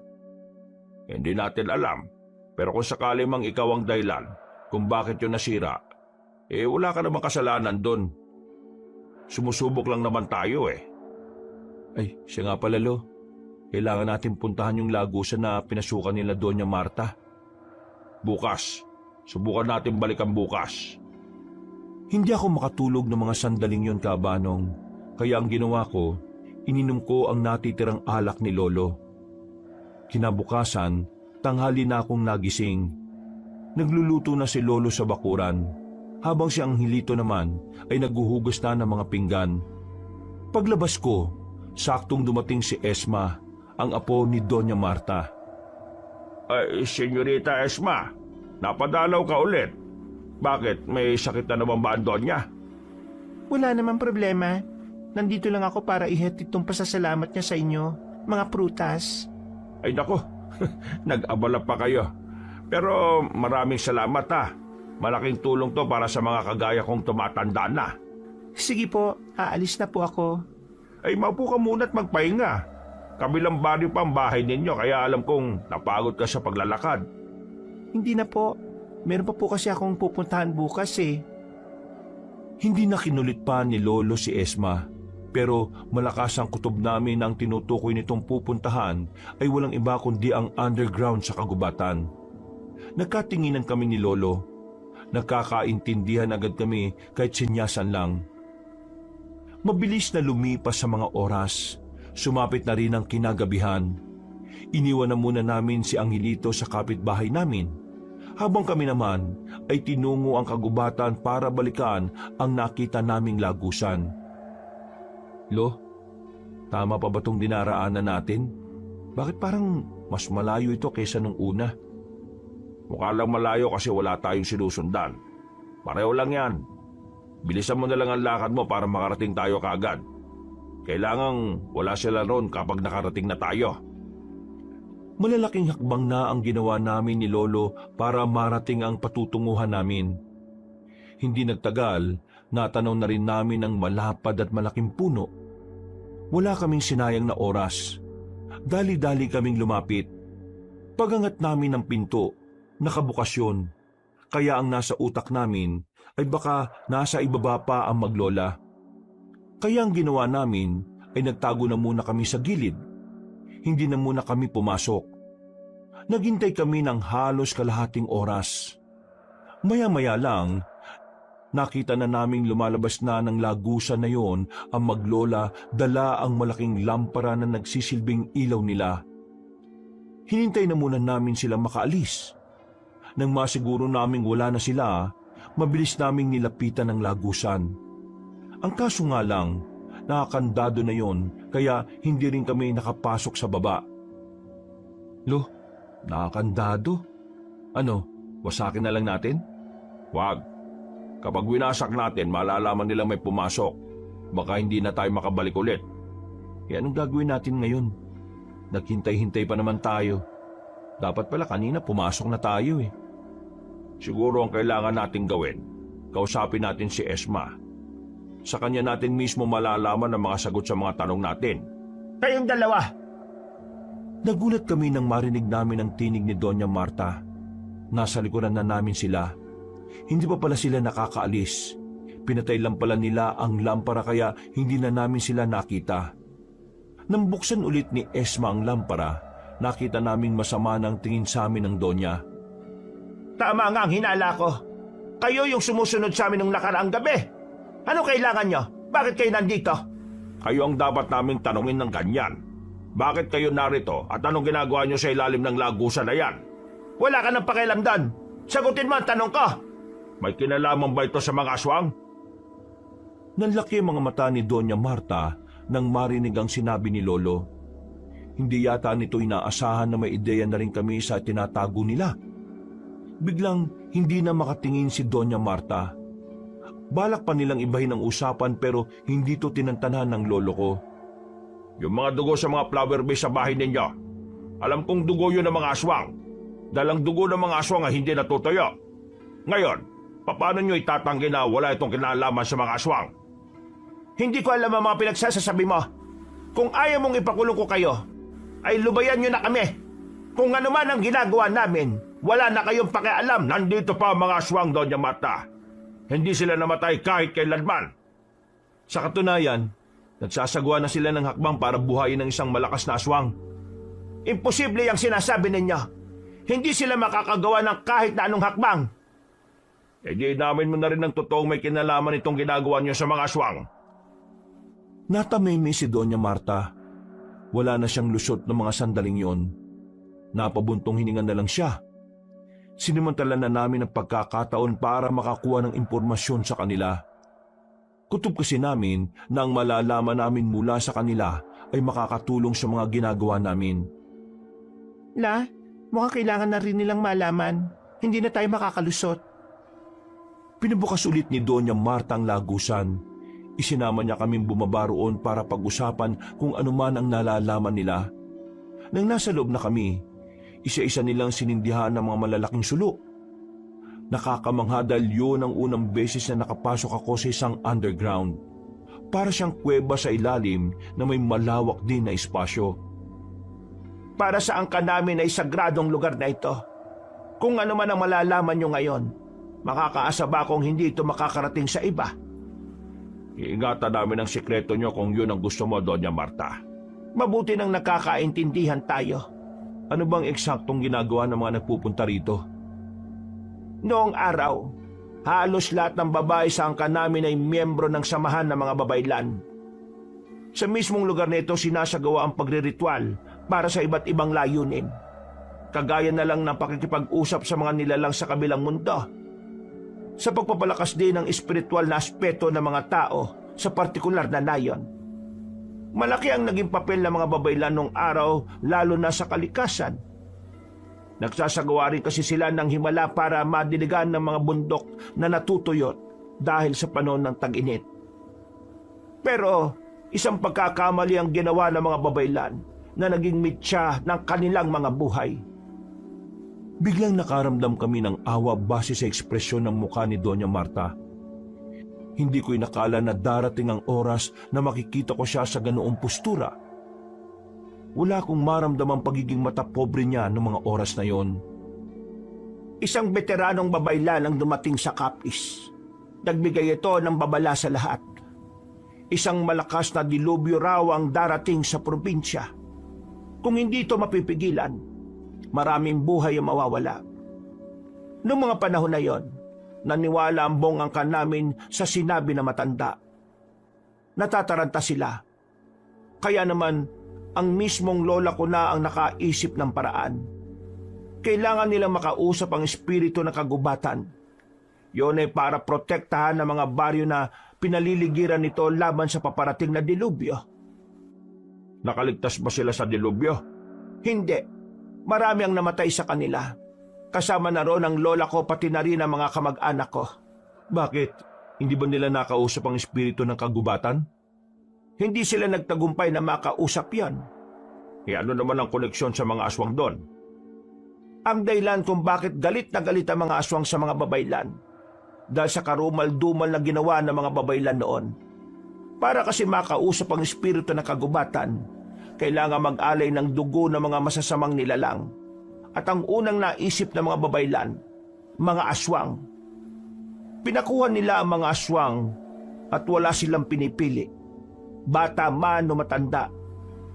Lahat ng yon, pinaslang at kinuha ang mga dugo. Isinaboy sa gubat. Pero sa kasamaang palad, hindi yun naging epektibo. Dumating ang dilubyo. Malakas na bagyong sumira sa lahat ng nasibulan ng mga babaylan. Namatay ang karamihan sa kanila. Ang masakit pa ron, ang mga naiwang henerasyon. Kami ang babalikan ng mga aswang na natitira. Kaya nang dumating na sa henerasyon ko, lahat ng kilala kong manunugis ay binayaran ko para lang mahuli ang pinakapinuno. Siya si Vendetta. Kasama siya sa mga aswang na dapat ay magiging alay sa gubat. Napatay siya ng mga manunugis pero hindi nila nakuha ang katawan dahil inadod sa ilog. Kaya nga sinabi ko kanina, imposibleng makabalik sila. Imposibleng buhayin siya ulit. Dahil ang alam ko, wala na ang katawan niya. Yung mga dugo ng aswang sa flower base, para saan mga yon? Ang mga dugo na yon ay tira-tira sa mga dugong isinaboy sa gubat noon. May mga ritual ang mga flower base. Pinaniniwalaan na kapag nasa loob yun ng bahay, hindi kami dadapuan ng kahit na anong karma. Pero nang mabasag ang isa, dito ko naramdaman na parang magsisimula na ang masamang balik sa amin. Pwede ba naming malaman kung ano ang binabalikan nyo rito? Pinasunod kami ni Doña Marta. Naglakad kami ng kaunti. Dinala niya kami sa isang malaking ribulto ng itim na anghel. Nakita pa namin doon ang mga alay na prutas na ang ilan ay nabubulok na. Kailangan namin magpunta rito kapag nakakaramdam kami ng hindi maganda. Sa itim na anghel na yan namin dinarasal ang lahat. Nawindang ako noon sa lahat ng nalaman namin sa maglola. Hindi ko inakala na ganun pala kalalim ang pinagbulan ng kanilang angkan. Namamangha at napapanganga na lang ako. Sobrang komplikado ang nakaraan nila, Kabanong. Totoo pala talaga na may madilim na kasaysayan na bumabalot sa bahay nila Doña Marta. Dahil ang bahay daw na yon ay siya rin mismong bahay ng mga kamag-anak nila noon. Doña Marta, mukhang nahanap na ng mga aswang ang katawan ng sinasabi mong pinuno ng mga aswang. Isasagawa na nila ang tinatawag na dugtong buhay, na kung saan gamit ang iba't ibang parte ng katawan ng tao pagkakabit-kabitin nila bilang alay para buhayin ng isang malakas na aswang. Nakakatatlo na sila, Doña Marta. Kapag nagtagumpay sila, alam mo naman na siguro kung sino ang una nilang babalikan. Bumaka sa matinding takot sa mukha ng matandang babae, Kabanong. Ang dating maangas at masungit na Donya ay naging maamo na sa paningin namin. Punong-puno ng takot ang mukha niya. Hindi rin mapakali ang kamay niya dahil sa kaba. Hindi siya maaaring makabalik. Hindi niya pwedeng malapitan ng pamilya ko. Ibang henerasyon na ito. Wala na sila kinalaman kung ano man ang ginawa ng kamag-anak ko at kung ano man ang ginawa ko kay Vendetta. Kaya gusto kong hingi ng tulong ninyo. Kung totoong gumagawa na sila ng hakbang para maibalik siya, tulungan niyo akong protektahan ang pamilya ko. Kayong tatlong albularyo, kailangan ko kayo. Handa kaming tumulong sa lahat na kailangan niyo. Huwag lang sila makalapit sa amin. Ang mabuti pa, habang hindi pa nabubuhay ang pinuno ng mga aswang, umalis na kayo ng bansa. Hindi nila kayo masusundan kapag wala na kayo dito. Yun ang pinakamagandang magagawa nyo para hindi kayo mapahamak. Magsasabi na lang kami sa inyo kung ano ang mga kailangan namin. Napapatango na lang si Doña Marta. Pumayag naman siya sa mga sinabi namin sa kanya. Maya-maya pa, sabay-sabay na rin kaming lumabas sa underground. Magkakasama naming tinahak ang kagubatan pabalik. Agwa, alam kong nagulat ka sa mga revelasyon ng pamilya namin. Pero sana, huwag sumama ang tingin mo sa amin. Hindi ko alam kung masama ba yung ginawa ng mga babaylan noon para protektahan ng mga tao. Kasi aswang naman kasi mga yun eh. Kaya parang okay lang na paslangin sila at ialay. Pero sa kabilang banda, yung mga aswang na pinaslang nila may mga pamilya rin. May mga anak, kapatid, ama't ina. May pamilya. Kaya hindi rin natin talaga maaalis na kamuhuyan nila ang angkan ninyo eh. Pero yung ginawa ni Doña Marta, tama lang yun. Yun lang ang tanging paraan para mailayo ang bagong henerasyon sa kapahamakan. Pero alam mo, naninibago ako kay Doña Marta. Tingnan mo silang dalawa kung mag-usap. Para silang magtropa lang oh. Ang totoo niyan, may kasamaan din talaga ang ugali ni Lola. Pero pagdating sa pamilya niya, lahat gagawin niya para lang maprotektahan kami. Huwag ka mag-alala. Kami nang bahala sa mga aswang. May mga albularyo na rin kaming nakausap para tugisin ang mga nilalang na yon. Makalipas lang ang ilang oras, nakarating na rin kami sa mansyon. Napagod kami sa kakalakad kaya nagpahinga na muna kami saglit doon. Naninibago talaga kami noon sa kung paano kami itrato ni Doña Marta. Siguro dahil may kailangan talaga siya sa amin. Pinaghandaan niya kami ng makakain at maiinom. Habang kumakain kami ni Lolo, Nagulat ako nang mabasa ko ang baso nang hawakan ko lang yon. Buti na lang si Esma lang ang naroon. Hindi nakita ni Doña Marta ang nangyari kaya dali-dali niyang iniligpit yon. Hindi ka ba nasugatan? Hindi naman po, Lo, pero nagtataka ako. Bakit nabasag yung baso hinigpitan ko lang naman ang paghawak. Makapal yung baso ah. Hindi naman yung mababasag kahit 2 kamay mo pang magigpit ng hawak doon. Parang biglang nagkaroon ng kakaibang lakas tong kamay ko, Lo. Ano sinasabi mo? Hindi ko alam eh. Gulong-gulo ang utak ko ng mga sandaling yon. Hanggang sa makauwi na kami sa amin, hindi pa rin nawawala sa isipan ko kung paano ko nabasag ang baso sa simpleng paghawak ko lang. Para makatulog, inisip ko na lang na baka meron lang lamat ang baso kaya madali ko lang siyang nabasag. Makalipas ang 1 linggo, isang masamang balita na naman ang pumutok. Isang bangkay na naman ng lalaki ang natagpuan, pero wala na itong kanang binti. Dismayado kami noon dahil buong gabi naming sinuyod ng kagubatan para pigilan ang mangyayari. Ang problema nga lang, hindi namin nakita ang mga aswang noon. Lintik na yan. Nagpuyat-puyat pa tayo. Buong gabi tapos wala rin palang mangyayari. Nakalusot pa yung mga hinayupak na aswang na yan. Ay nabiktima pa. Ang bira oh. 2 biktima na lang ang kailangan nila tapos pagkatapos nun happy-happy na sila. Kalma, walang magagawa yung inis mo. Ang mabuti pa, aralin natin ng maigi kung paano natin sila mahahanap. Paano naman kasi natin matitsyempoan ng mga aswang? Hindi lang naman sila rito kukuha ng tao para biktimahin. Malaki ang kapis. Naglilibot tayo pero dito-dito lang sa atin. Bakit sila lalayo kung pwede naman sa malapit? Malapit? Nasa malapit lang ang mga aswang. Kung nasa malayo sila, bakit dito nila pinipiling kumuha ng mga pang-alay? Mismo! Galing mo mga apostol. Kailangan natin ng tulong ng ibang manunugis. Kailangan nating magparonda ng maraming tao. Paghandaan natin ang susunod nilang biktima. Meron pa tayong 1 linggo. Dahil sa pag-abigo naming mahuli ang mga aswang, naging mas sistematiko na ang mga galaw namin. Kinausap na namin ang lahat ng mga albularyo sa kapis. Nagsagawa kami ng malawakang pagpupulong. Inaprubahan din naman ng mga yon ang mga planong naisip namin kontra aswang. At 1 linggo na naman nga ang nakalipas, nakahanda na ang lahat. Bawat sulok ng kapis ay meron ng mga nagbabantay. Ito'y para masiguro na hindi na maitutuloy ng mga aswang ang pambibiktima nila. 1 buong gabi na naman kaming naghintay. Pero sa baryo namin at sa kabila, walang nagpakitang aswang. Sumapit ang kinaumagahan. Walang pumutok na balita. Ang mga kontak naman namin sa ibang parte ng kapis ay hindi rin nakaharap ang mga aswang. Isa lang ang ibig sabihin nito. Nasira na natin yung pattern nila.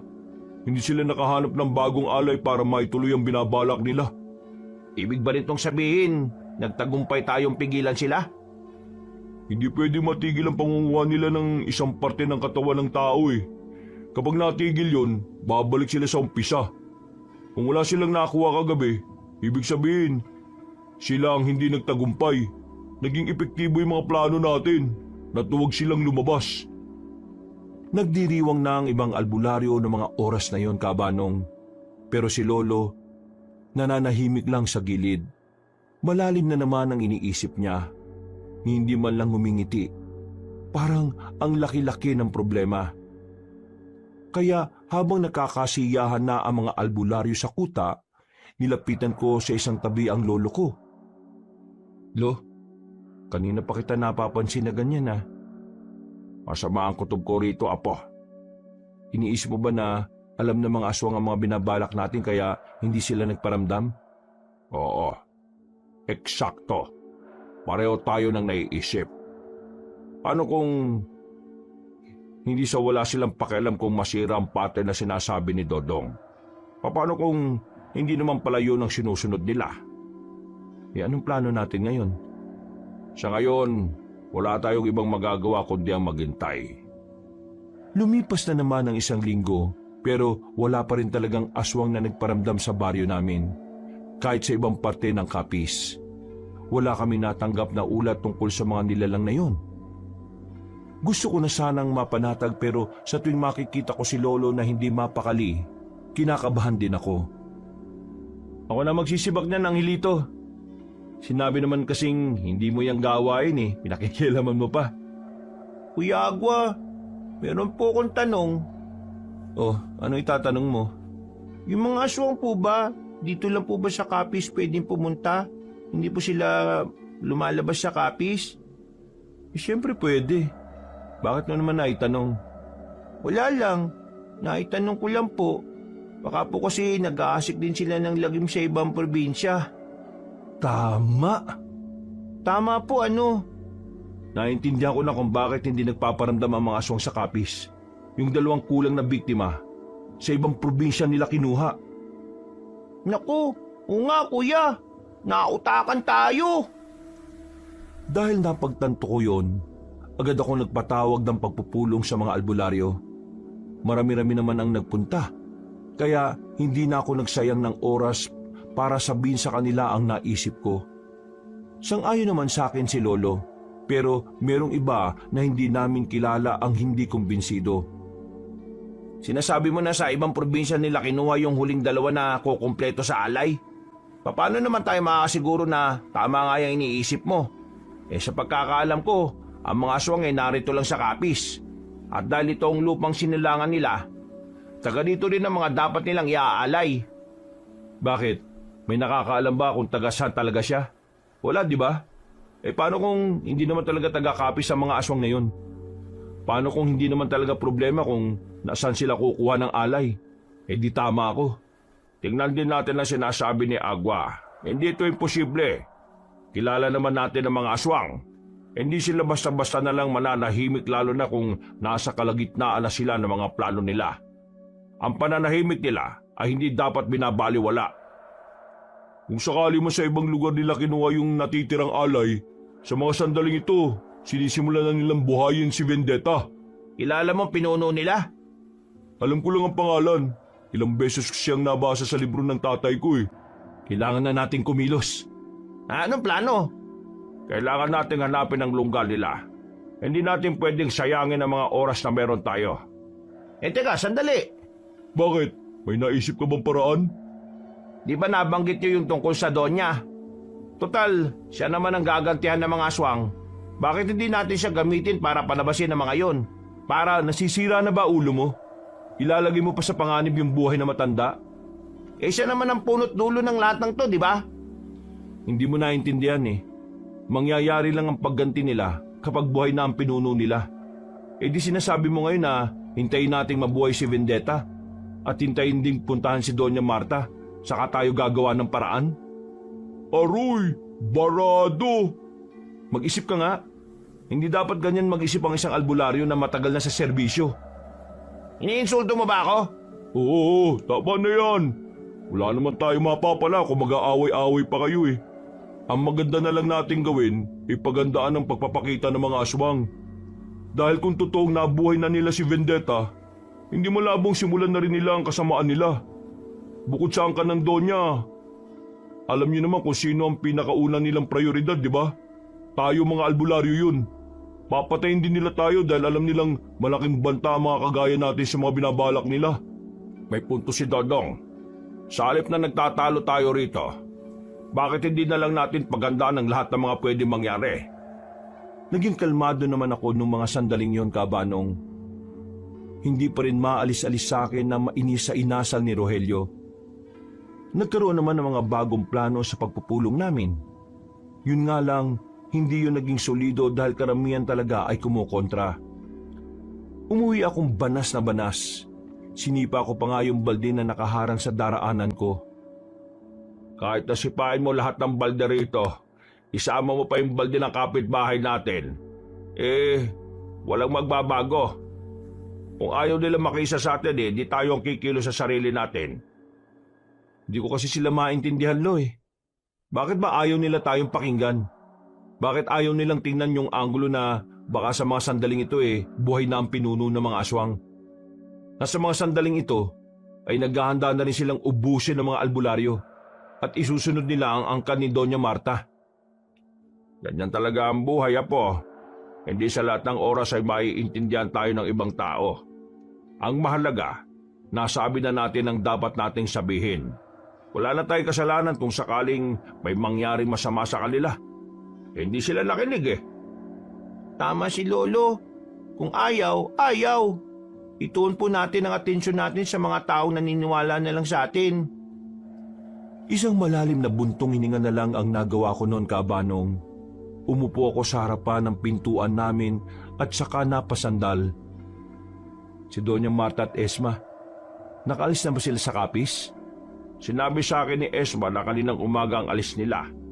Siguradong wala na sila rito ngayon. Hindi na natin sila kailangang intindihin. Nasa ligtas na lugar na sila. Elo, itong mga nakarang araw, nakakaramdam ako ng kakaiba sa sarili ko eh. Ano bang ibig mo sabihin, Apo? Ewan ko rin parang masyadong sensitibo mga pandama ko eh. Hindi ko alam kung guni-guni ko lang ba. Pero ilang beses akong nakakarinig ng mga bagay na hindi naririnig ng isang normal na tao. Kagaya na lang ng alin, Kuya Agua. Kagaya na lang ng isang tinig na palaging bumubulong sa akin. Pero hindi ko naman maintindihan kung ano. Basta, parang inuudyukan niya ako sa isang bagay eh. Hindi ba masamang elemento na gustong angkinin ng katawan mo? Hindi naman po siguro. Hindi naman ako nakakaramdam ng mabigat sa kanya eh. Sadyang hindi ko lang talaga siya makilala. Kailangan nating malaman kung ano yan. At baka ikaw naman ang magkaproblema. Hindi na muna, Lo. Pakiramdam ko naman wala naman siya masamang binabalak sa akin. Sigurado ka ba? Opo, sigurado po ako. Lumipas pa ang ilang araw at nanatili kaming alerto. Ang hindi pagpaparamdam ng mga aswang ay simbolo ng paparating na kapahamakan. Kaya hindi kami nagiging kampante ni Lolo. Hanggat maaari, hindi kami lumalayo ng bahay. Nasa kalagitnaan kami ng hapunan nang marinig namin ang pagkalampag ng gate. Pagsilip namin, nakita namin ang isang lalaki na natataranta. Nilapitan ko kaagad. Namukhaan ko siya. Kasamahan siya ni Dodong. Agad niyang sinabi na ang samahan daw ng albularyo sa kanilang lugar ay sinalakay na ng mga aswang. Dahil sa sinabing yun ng lalaki, wala kaming sinayang na oras. Kahit masarap ang sinigang na luto ni Angelito, iniwan na muna namin yon sa pagkainan para rumisponde sa kabilang baryo. Pagdating namin doon, nakita naming nagkakagulo na mga tao. Ang iba'y nagtatakbuhan na at ang iba namay nagsarado na ng kanilang mga bahay. Meron pa kaming inabutan na isang albularyo din na akay-akay na ng dalawang lalaki. Warak ang tiyan. Mga Apo, ihanda niyo ang sarili ninyo. Nandito na tayo sa inaasahan natin. Kahit na anong mangyari, Lo, walang mag-iwalay sa atin, Handang-handa na po ako, Lo. Pinuntahan namin kung saan namin narinig ang mga malalakas na ahangil ng aswang. Nang dumating kami roon, ay nakita pa namin ang kapwa albularyo namin na kinakalaban sila. Naroon din sila Dodong na meron na ring sugat sa braso. Bakit ba kayo dumating? Mapapahamak lang kayo. Hindi naman kami pwedeng hayaan na lang kayo. Mga albularyo tayo, magkakampi tayo. Diyos ko, buti pa kayo. Si Rogelio walang ginawa eh. Huwag na nating asahan mo kung ngayon. Tayo na lang ang lumaban sa mga aswang na ito. Mabibili sila Hindi sila basta aswang lang. Hindi rin sila takot. Malakas ang loob nila. Siguro, totoong buhay na yung pinuno nila kaya sila matatapang. Hindi pa rin natin sila aatrasan. Papatunayan natin sa pinuno nila na hindi rin basta-basta mga albularyo. Nang muli naming marinig ang malalakas na angil ng mga aswang, ay dali-dali na namin silang pinuntahan. Napatigil kami nang makita namin sila na tila inaabangan din kami. Mahaba ang kanilang mga kuko. Bilugan ng mga mata na puro itim lang ang kulay lahat. Matulis ang kanilang tenga, pati na rin ang ilong. Mukha talaga silang mga halimaw, pero hindi namin matukoy-tukoy kung anong klaseng aswang sila. Handa kayo Mga batak yan! Magsasalita pa sana ako nang biglang lumundag na ang aswang palapit sa amin. Mabuti na lang ay praktisado rin kami sa pakikipaglaban kaya agad naman namin silang nadepensahan. Pero hindi namin maikakaila na talaga namang malalakas sila. Hindi kami makagawa ng kahit na anong pag-atake. O di ba? Malalakas sa mga hayop na to. Maging alerto lang tayo sa mga galaw nila. Kuya Agwa, meron ka ng sugat sa balikat. Wala yan. Gas-gas lang yan. Malayo yan sa bituka. Mamaya po, malapit na yan. Ayos tong batang to no. Nang makakuha kami ng tiyempo, nilakasan namin ang loob namin at kami naman ang lumusob sa kanila. Nagtaka ang mga aswang kung bakit parang bigla kaming tumapang. Pero ang hindi nila alam, tinatapangan na lang namin talaga dahil dun lang kami makakalamang. Ang kaso nga lang, kahit na anong gawin naming tapang, sadyang kakaiba talaga ang lakas at bilis ng mga aswang. Napupo na si Dodong sa lapag. Napalibutan na siya ng 3 aswang. Si Lolo at ang Hilito naman ay ganun din. Ako na lang ang natitirang nakatindig. At kahit palagang ko sila, hindi pa rin makakatakas at tiyak na kamatayan ng mga kasama ko. Apo, Agwa, tumakas ka na. Umalis ka na, Agwa. Iparating mo sa mga kasama natin sa ibang baryo. Kuya, yung sinigang po sa bahay, baka malamig na. Abay, pambira ka talagang bata ka, oh. Malapit na tayong mamatay eh. Yung ulam pa rin ang iniisip mo. Hindi ko kayo iiwan. Huwag ka na magpakabayani, Agwa. Isipin mo na lang kung ano ang mas makabubuti. Wala na kami magagawa rito. Tatanggapin na lang namin ang kamatayan namin. Sige na, Apo. Hindi! Umangin na malakas sa mga aswang. Akmang lalapitan na nila ako pero bigla na lang akong nakaramdam ng kakaiba sa katawan ko. Para akong gumaan. Nakita ko na lang na parang umiilaw ng konti ang 2 palad ko. Nanlalaki mga mata ko noong mga sandaling yon. Kahit ang mga aswang din na nasa harapan namin ay napatigil. Natagpuan ko na lang ang sarili ko na bigla ko na lang tinaga at sinaksak ng itak ang 2 aswang sa bilis ng pagkakagawa ko. Hindi ko na namalayan na nagawa ko yon. Lolo, nasa kanya ba yung mutya ng libag? Hindi ka pa ni paniwala. Pinagtulungan ako ng mga aswang pero dahil sa kakaibang kapangyarihan na bigla ko na lang naramdaman, nagawa ko silang tapatan. Sa katunayan, hindi na nga sila makatama sa akin. Makalipas lang ang halos 5 minuto, ang 7 aswang ay napatay ko na. Isa na lang ang natitirang nakatindig. Tatangkain pa sana nitong tumakas pero agad kong pinukol papunta sa kanya ang itak. Tumama ang itak sa bandang batok nito na naging dahilan para malagutan na rin siya ng hininga. Napapatingin na lang ako sa kamay ko noong mga sandaling yon, Kabanong. Hindi pa rin ako makapaniwala pero meron na akong ideya kung saan ang galing ang kakaibang abilidad ko. Napakahusay ng ginawa mo, Apo. Nagawa mo silang talunin. Agwa, tingin ko, ikaw talaga pinili ng mutya ng ano? Ng ano po? Ng libag? Nararamdaman ko ang kapangyarihan niya sa buong katawan ko. Ibig sabihin lang nito, hindi siya nalusaw sa palad ko. Pumasok siya sa buong katauhan ko. Meron lang ako iniisip na hindi ko sigurado. Ano yun, Apo? Dahil nasa akin ang mutya ng libag, kailangan ko pa rin bang hindi maligo ng 1 buwan? Tumawa na lang ang pinsang kong siyang Hilito kahit na natili naman kaming seryoso. Sinaway siya ni Lolo kaya agad din naman siyang nanahimik. Sa totoo lang, wala pa rin talaga akong sapat na ideya kung papaano gagamitin na maayos ang mutya ng libag. Pero dahil gumagana naman siya sa akin, hindi ko na pinagpaliban ng pagligo. Dahil sa nagawa ko, ang ibang aswang na nakakalat sa iba pang baryo ay bigla na lang nag-atrasan. Kinatakutan nilang mutya na meron ako. Kahit na naipanalo namin ang unang laban, marami pa rin ang nasaktan at meron ding mga namatay. Agad namang nakarating sa ibang baryo ang tungkol sa paggamit ko ng kapangyarihan ng mutya. At kahit na gabing-gabi na at hindi pa kami nakaka-recover sa nangyari, biglang dumating si Rogelio sa baryo nila Dodong. Agwa! Oh, kung makapagdabog ka ng pinto, akala mo taga rito ka. Manahimik ka muna. Si Agwa ang gusto ko makausap. Agwa, totoo bang napagana mo yung mutya ng libag? Oo, hindi pala siya nalusaw. Ang totoo, pumasok siya sa katawan ko. Nagawa ko siyang gamitin kanina dahil desperado na akong iligtas sila. Ibalik mo na sa akin. Ha? Sabi ko, ibalik mo na sa akin. Nasisira ka naman ng ulo? Binigay mo na kay Agwa at siya na ang pinili ng mutya. Anong ibalik? Malis ka na nga. Abala ka eh. Nakita mo nang sugatan kami rito oh.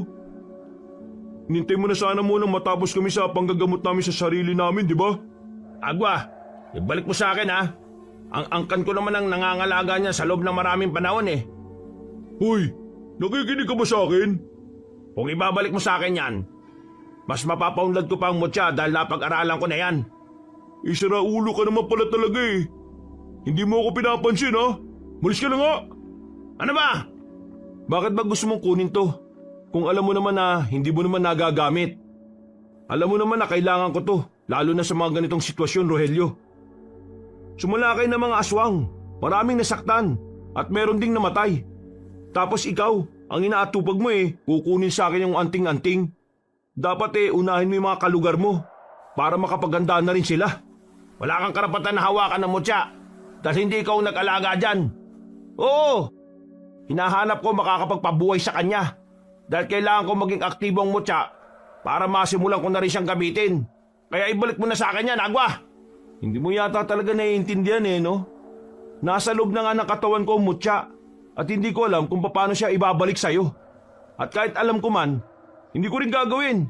Sa pinapakita mo ngayon, pinapatunayan mo lang na hindi ka rin karapat-dapat dahil magiging sakim ka sa kapangyarihan. Sinabi na ibigay mo sa akin, Hindi ka ba talaga nakikinig? Isang malakas na suntok ang pinakawalan ni Dodong sa mukha ni Rogelio. Napatras si Rogelio dahil doon.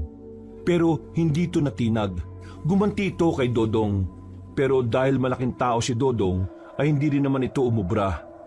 Mabuti na lang ay inawat na rin sila ng iba pa naming mga kasama.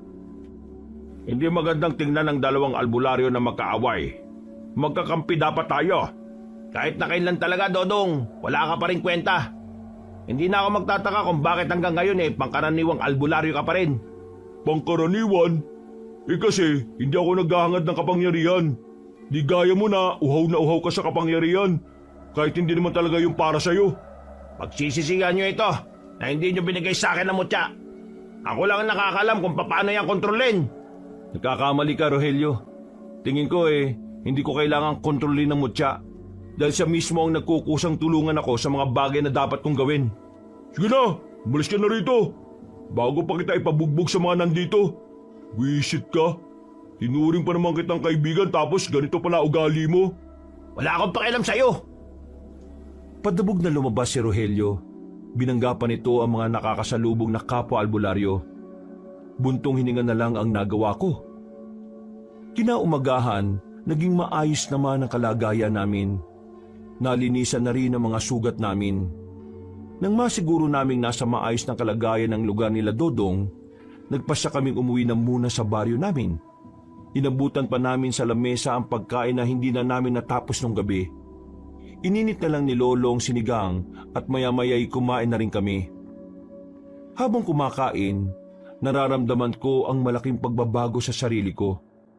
Mula nang mapalabas ko ang kapangyarihan ng mutya ng libag, pakiramdam ko ay kaya ko nang gawin ang lahat.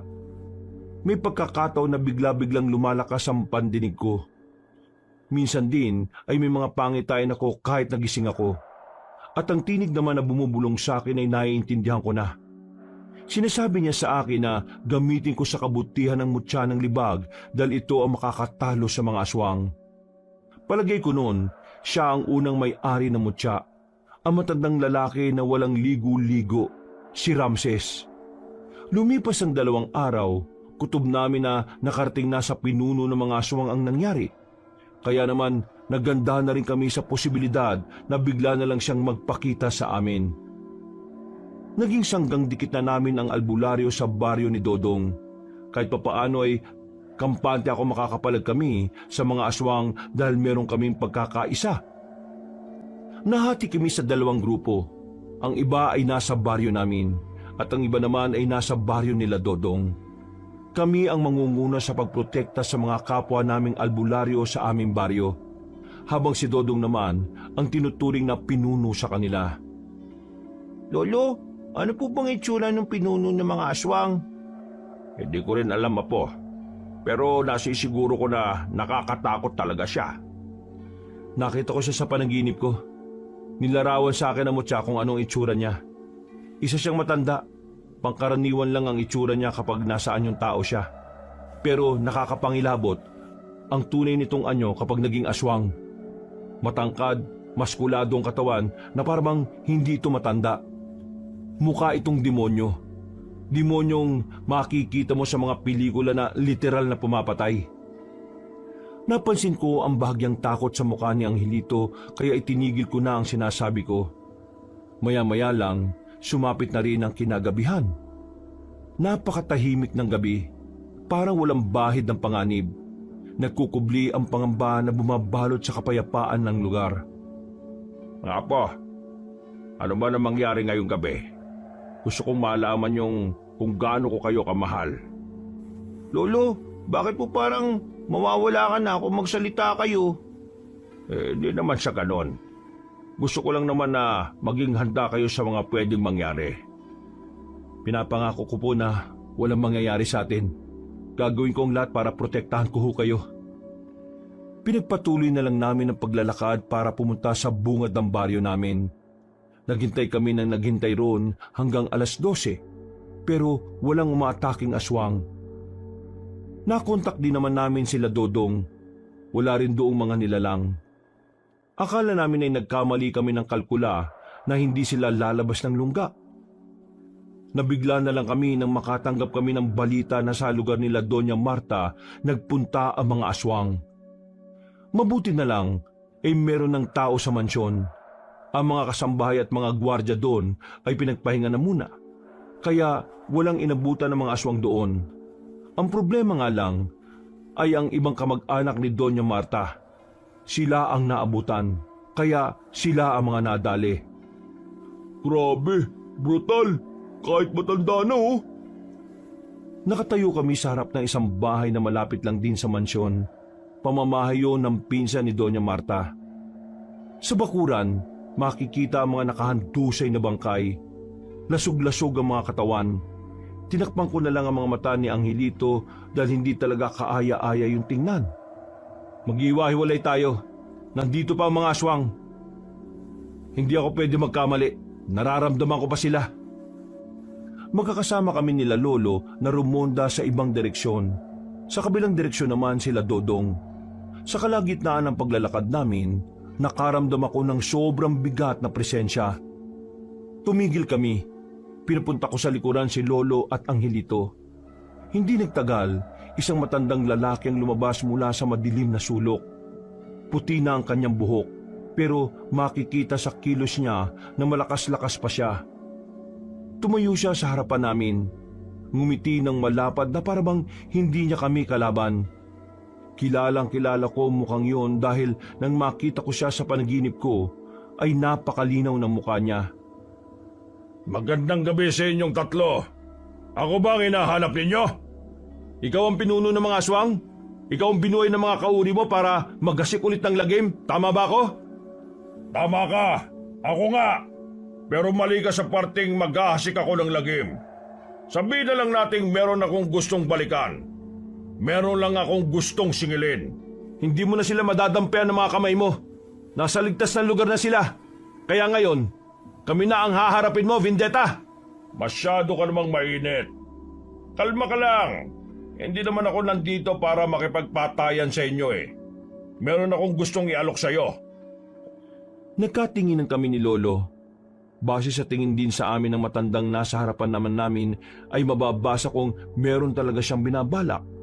Kaya naman hindi ako naging kampante. Agwa ang pangalan mo, hindi ba? Bagay na bagay, parang pinagbiyak na bunga. Mukhang tinadanang maging magkasama. Agwa, Vendetta. Hindi mo ba naisip? Ikaw at ako, magkakampi? Magkakampi? Nahihibang ka na ba? Kahit na kailan, hindi ako kakampi sa kagaya mong ubod na kasamaan. At kanino ka kakampi? Saan ka ng mga taong umabuso sa kapangyarihan nila? Saan ka ng mga babaylan? Kay Marta? Anong alam mo sa katauhan ng taong yon para kampihan mo? Narinig ko na ang kwento niya. At hindi ang kwento ko. Paano mo maintindihan ang pinakapuso ng nakaraan kung isang bersyon lang ang handa mong pakinggan? Nakita kong bumakas ang lungkot at galit sa mukha ni Vendetta. Sa mga sandaling yon ay mas lalong bumigat ang presensya na nararamdaman ko. Nararamdaman ko na rin ang galit niya habang nagsasalita. Nananahimik ang angka ng mga aswang sa isang tagong lugar sa gubat. Pero bigla silang dumating. Nung una, sinabi nilang tutulungan nila kaming may pakilala sa mga tao. Nangako sila sa amin na walang mananakit sa amin, na magiging normal na lang ang pananatili namin dito sa mundo. Matagal na namin pangarap yon, ang matanggap sa lipunan na ito. Dahil sa simula pa lang naman, hindi naman talaga kami masasama. Kumakain lang kami ng mga hilaw na hayo, pero nung panahon na yun di sumagi sa isipan namin na tumikim ng tao. Dahil sa matatamis na salita ng mga babaylan, sumama kami sa kanila. Nagulat na lang kami nang biglang may mga humuli sa amin. Habang naglalakbay na kami sa kagubatan, kalaunan nalaman ko na tauhan din pala yun ng mga babaylan. Tinraidor nila kami. Ang pangako nila sa akin ay hindi nila tinupad. Pinaniwala nila kami na posibleng magkasundo ang tao at ang aswang. Pero sa huli, pinatunayan lang nila na hindi. Pinagpapapatay nila ang mga kauri ko. Lahat ng angkan, pati bata, matanda at kahit na sinong aswang, kinuha nila ang mga dugo. Inipon na para bang normal na tubig lang sa kanila. Ako lang ang nakatakas noon. Nang malaman ko na hindi naging matagumpay ang pagritual na ginawa nila para pigilan ang mga dilubyo, binalikan ko sila isa-isa. Ipinaghiganti ko ang mga mahal ko sa buhay. Pinagpapapatay ko mga babaylan. Pero hindi ko alam kung lahat sila ay naubos ko. Akala ko noon, matatahimik na ako kasi nakaganti na ako. Pero hanggang lumipas ang panahon, mas lalo kong naramdaman na kung gaano kalungkot ang mawalan ng mga mahal mo sa buhay. Hanggang sa nalaman ko, isang bagong henerasyon ng angka ng babaylan ang sumibol. Sa takot ko na lumitaw ulit ang mga babaylan, hinanap ko sila. Pero hindi ko alam, pinapahanap na rin pala ako ni Marta noon. At sa kasamaang palad, nagawa nila akong patayin. Ngayon, Agua, sabihin mo sa akin, sino ang tunay na masama ngayon? Sino ang tunay na demonyo? Nananahimik ang mga buhay namin pero pinagtaksilan nila kami. Hindi nila binagyang halaga ang buhay ng mga aswang na walang ginagawang masama sa kanila. Ang tingin lang nila sa mga kagaya namin ay mga kasangkapan. Kung ano man ang pinagdaraanan mo, hindi na rin yun tamang dahilan para manakit at pumatay kayo ng tao. Yung mga taong ginawa niyong alay para mabuhay ka, wala silang kasalanan sa inyo. Kaya bakit? Bakit niyo sila dinamay? Dahil ganun din ang ginawa nila sa amin. Hindi pa rin ako kumbinsido. Hindi mo ako makukuha. Kalaban ka pa rin ng kabutihan dahil masama ang mga ginagawa mo. Masama bang bigyan ng hustisya ang ginawa nila sa amin noon? Tapos na ang problema mo noon. Wala na mga taong gumagawa sa iyo ng kasalanan. Pero bakit hanggang ngayon nag-aasi ka pa rin ng lagim?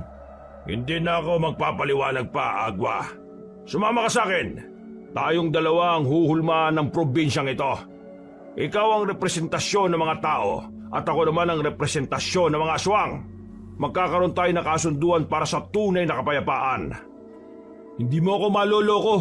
Ang dahilan kung bakit mo gustong maging kakampi ay dahil sa mutya na nasa akin. Gusto mo magamit yung para mas lalo ka pang lumakas. Hindi yung mangyayari. Nagsasayang ka lang ng oras. Bibigyan kita ng oras para makapag-isip. Pag-isipan mo na maigi, Agua. Kapag tinanggap mo ang gusto kong mangyari, maraming buhay ang maliligtas. Palis na sana si Vendetta pero nagulat ako nang biglang dumating ang grupo ni Rogelio. Nakasalubong nila matandang aswang. Bigla-bigla na lang nilang inatake yon. Sinubukan ko silang pigilan para mailigtas sa mga buhay nila. Pero hindi nila ako pinakinggan. Nakita na lang namin na pinagbababalibag na ni Vendetta ang mga albularyo. Nagkanda-bali-bali ang buto ng mga yon dahil sa ginawa nito. Tanging si Rogelio na lang ang natitirang nakatindig. Rogelio! Huwag kang atake ha! Hindi mo kakayanin si Vendetta! Manahimik ka! Hindi ako duwag gaya mo! Sino kang tao ka? Sino ako? Ako lang naman ang papatay sa'yo! Ang lakas din ng loob mo, ha? Manda ka sa akin! Wag! Sa pagnanais na mailigtas ko si Rogelio, Muli kong napagana ang kapangyarihan ng mutya ng libag. Nagawa kong makalapit sa kanya ng sobrang bilis. Nahawakan ko siya at nailayo roon kahit siya ay nagulat din. Pasensya ka na, Vendetta. Kahit naintindihan ko ang pinanggagalingan ng hinanakit mo, hindi ko pa rin haayaan na makapatay ka ng mas maraming tao. Hindi dahil pinoprotektahan ko ang mga taong kinamumuhian ko, kundi dahil ayoko nang madagdagan pa ang mga kasalanan mo. Kung magsalita ka, parang may malasakit ka sa akin ah! Pwes, kakalabanin mo ako? Mas mainam na pwersay na kita para makinabang ako sa iyo! Natulala nang makita ang pagbabago na yon ni Vendetta. Habang ako naman ay nanatili lang sa harapan nito. Wala akong takot na nararamdaman. Buong-buo ang loob kong harapin ang tao na yon. Agad ko siyang inatake, pero sa kasamaang palad ay agad naman siyang nakailag. Nahawakan niya ang hawak kong itak. Itinapon niya yon sa gilid at agad niya akong sinuntok. Muntikan na akong tamaan pero buti na lang ay nabasa ko ang susunod niyang galaw. Ha! Ang galing mo rin palang gumalaw ah! Hindi masasayang ang oras ko sa iyo! Huwag ka nang dumaldal. Tatapusin na kita ngayon para hindi ka na makapambiktima pa. Agad ako lumapit kay Vendetta. Sa bilis ng kilos ko, hindi na niya ako namalayan. Sinuntok ko siya ng malakas sa tagiliran. Napausog siya ng bahagya. Nakita kong parang naramdaman niya ang epekto ng suntok kong yon. Pero hindi ko inaasahan agad siyang makakaganti. Mabilis din siyang umabante sa akin. Nahawakan niya ang ulo ko at saka ibinalandra sa lapag. Pero dahil sa kapangyarihan ng mutya ng libag ay hindi ako ganong nasaktan. Inipon ko ang enerhiya sa kamao ko. Nang makakuha ko ng tamang pagkakataon, hindi ako nag-atubiling suntukin ng aswang na yon. Tinamaan ko siya sa muka. Nung una ay kinaya niya pang tiisin, pero sa pangalawa kong suntok, tumilapon na siya at narinig ko pa ang paglagutok ng panga niya. Hindi pa ako nakontento. Pinagsusuntok ko pa siya ng marami. Hindi lang basta suntok ang ginawa ko. Sa bawat suntok ay mararamdaman ng malakas na hangin na impact. Totoo nga. Totoong malakas ang kapangyarihan ng mutya na dala mo. Kaya sige, ilalabas ko na rin ang tunay na lakas ko. Umangil siya ng malakas. Sobrang lakas ng ingay na nailalabas niya. Dahilan para magtakip na rin ng tenga sina Lolo at Angelito. Bigla na lang ding bumigat ang pakiramdam ko. Nagulat na lang ako nang mahawakan na niya ako sa leeg. Hindi ako makagalaw. Wala na akong nagawa nang bigla niya akong ihambalo sa pader. Binugbog niya ang katawan ko hanggang sa mahirapan na akong makabangon. Malakas ka. Malakas ang mutya. Pero ilang beses na ako nakakita ng ganyan. At wala pa ni isa ang nakatalo sa akin. Hindi ka na makakalaban sa ganyang kalagayan. Kaya sa ayon sa gusto mo, isasama kita at gagamitin mo ang mutya para mas lalo kong maging malakas. Hindi! Hindi ka magtatagumpay sa mga pinaplano mo! Huwag ka nang manggulo! Napalingon kaming lahat nang biglang dumating si Doña Marta. Mas lalo akong kinabahan. Ang buong akala ko kasi ay nakaalis na sila ng kapis. Bakit kayo bumalik? Isa ako sa dahilan kung bakit siya nagkakaganyan. Kaya gagawin ko ang dapat para matigil na ito. Ikaw, kunin mo na ako. Ako naman ang kailangan mo, hindi ba? Ako ang may kasalanan sa iyo, hindi sila. Ha! Tingin mo, may halaga ka pa sa akin? Wala na akong pakialam sa iyo. Mas mahalaga sa akin ngayon kung paano ako magiging malakas. Walang pakialam? Pero anong ginagawa mo sa mga kamag-anak ko? Pinapatay mo! Wala silang kinalaman sa mga nangyari noon. Manahimik ka! Sinabi ko na sa iyo, wala akong pakialam. Lumayas ka! Dapat lang pala talaga na nawala mga mahal mo sa buhay dahil tunay kang masama. Anong sinabi mo? Biglang sinakal ni Vendetta si Doña Marta. Sinubukan kong ibangon ang katawan ko, pero nahihirapan talaga ako. Ang mutya naman ng libag ay hindi ko maramdaman sa mga sandaling yon. Gusto mong mamatay, di ba? O sige, ibibigay ko sa iyo ang gusto mo. Iniangat na ni Vendetta sa ere matandang babae. Noong mga sandaling yon ay namumula na ang mukha ni Doña Marta. Pinikit ko ang mga mata ko. Hanggang sa muli ko nang maramdaman ang kapangyarihan ng anting-anting. Nagawa kong kunin ang itak. Habang abala si Vendetta kay Doña Marta, mabilis akong lumapit at saka itinarak ang itak sa kanyang likuran. Nabitiwan niya si Doña Marta. Mas lalo ko pang ibinaon ng itak hanggang sa mapasokan na siya ng dugo. Pagugot ko ay nagpagewang-gewang na siya sa paglalakad. Hindi kailanman mananalo ang kasama sa kabutihan. Kailangan mo na magpahinga, Vendetta. Hinihintay ka na ng mga kadugo mo. Hanggang sa mga sandaling ito, pinatunayan nyo na mga kagaya namin ay salot at walang karapatang mamuhay ng payapa. Nakakatawa dahil ang katotohanan, ang tunay na dyablo ay ang mga tao na nagtatago sa konsepto ng kabutihan at kapayapaan. Matapos siyang makapagsalita, ay agad na rin siyang bumagsak. Nakahinga na kami ng maluwag nang makitang wala ng buhay ang matandang aswang. Agad ko namang nilapitan si Doña Marta at tinulungang makatayo. Ayos lang po ba kayo, Doña Marta? Maraming salamat. Ayos lang ako. May mga natitira pang aswang, Apo. Kailangan natin tulungan sila, Dodong. Tara na, kuya. Hinihintay na nila tayo. Hoy! Hoy! Paano ka? Bahala ka kung gusto mong sumama. Huwag ka lang magkukulit doon, ha? Doña Marta, umuwi na muna kayo sa inyo at huwag na kayong lalabas ng bahay. Kailangan lang namin ubusin ang mga natitirang aswang. Kami na pong bahala rito. Pinuntahan agad namin kung nasaan ang mga aswang na nakakalat sa baryo. Hindi naman na kami nahirapang talunin ng mga yon. Ilang minuto lang ay tuluyan na namin silang napuksa. At mula noon, naibigay na rin namin ang hustisya para sa mga taong nabiktima nila. Naibigay na rin namin ang kapayapaan na para sa kanila. Ilang araw matapos ang labanan, balik na sa normal ang buhay namin. Kami na ang kinuwang opisyal na manggagamot ng pamilya nila Doña Marta. Medyo natuwa naman ako kasi nagbago na rin ang ugali ng matandang babae. Hindi na siya matapobre, pero minsan may nitin pa rin talaga ang ulo. Sa lahat ng mga nangyari, masasabi ko talagang walang may dudulot na maganda ang paghiganti. Kahit na ganun pa kalalim ang dahilan nito, hahantong at hahantong pa rin sa malungkot na katapusan ng lahat. Kagaya na lang na nangyari sa pinuno ng mga aswang. Hanggang dito na lang po, Kabanong. Maraming salamat po sa inyong pagsubaybay at pinagpalang araw po at mabuhay po tayong lahat. Mga kabangers, mga kayanggaw, si Kabanong po uli. Bago po tayo magwakas ay gusto ko po sana pasalamatan ng lahat ng mga sumubaybay sa storya natin ngayong araw na ito. Kung nagustuhan niyo po ang kwento ngayong araw, kung maaari po i-click niyo po ang subscribe button at ganoon na rin po ang notification bell para lagi po kayong nanonotify pag may mga bago tayong mga kwento. At huwag niyo na rin po kalimutan na mag-comment at mag-like.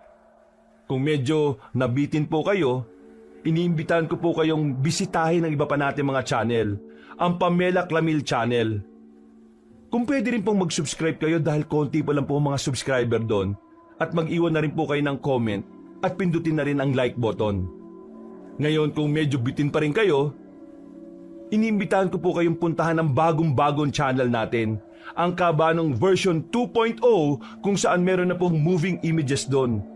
Kaya bukod sa may napapanood na kayo, mapapakinggan nyo pa rin ang ating magandang narration story na meron na pong music and effects.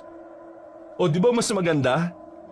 At huwag nyo rin pong kalimutan na pindutin ang subscribe button para makasama kayo sa first 100,000 subscriber ng channel na yon. At para hindi po kayo mahirapang hanapin, ilalagay po natin sa description o sa pin comment ang mga links ng mga nasabing channel. Hanggang sa susunod na mga kwento, wakas!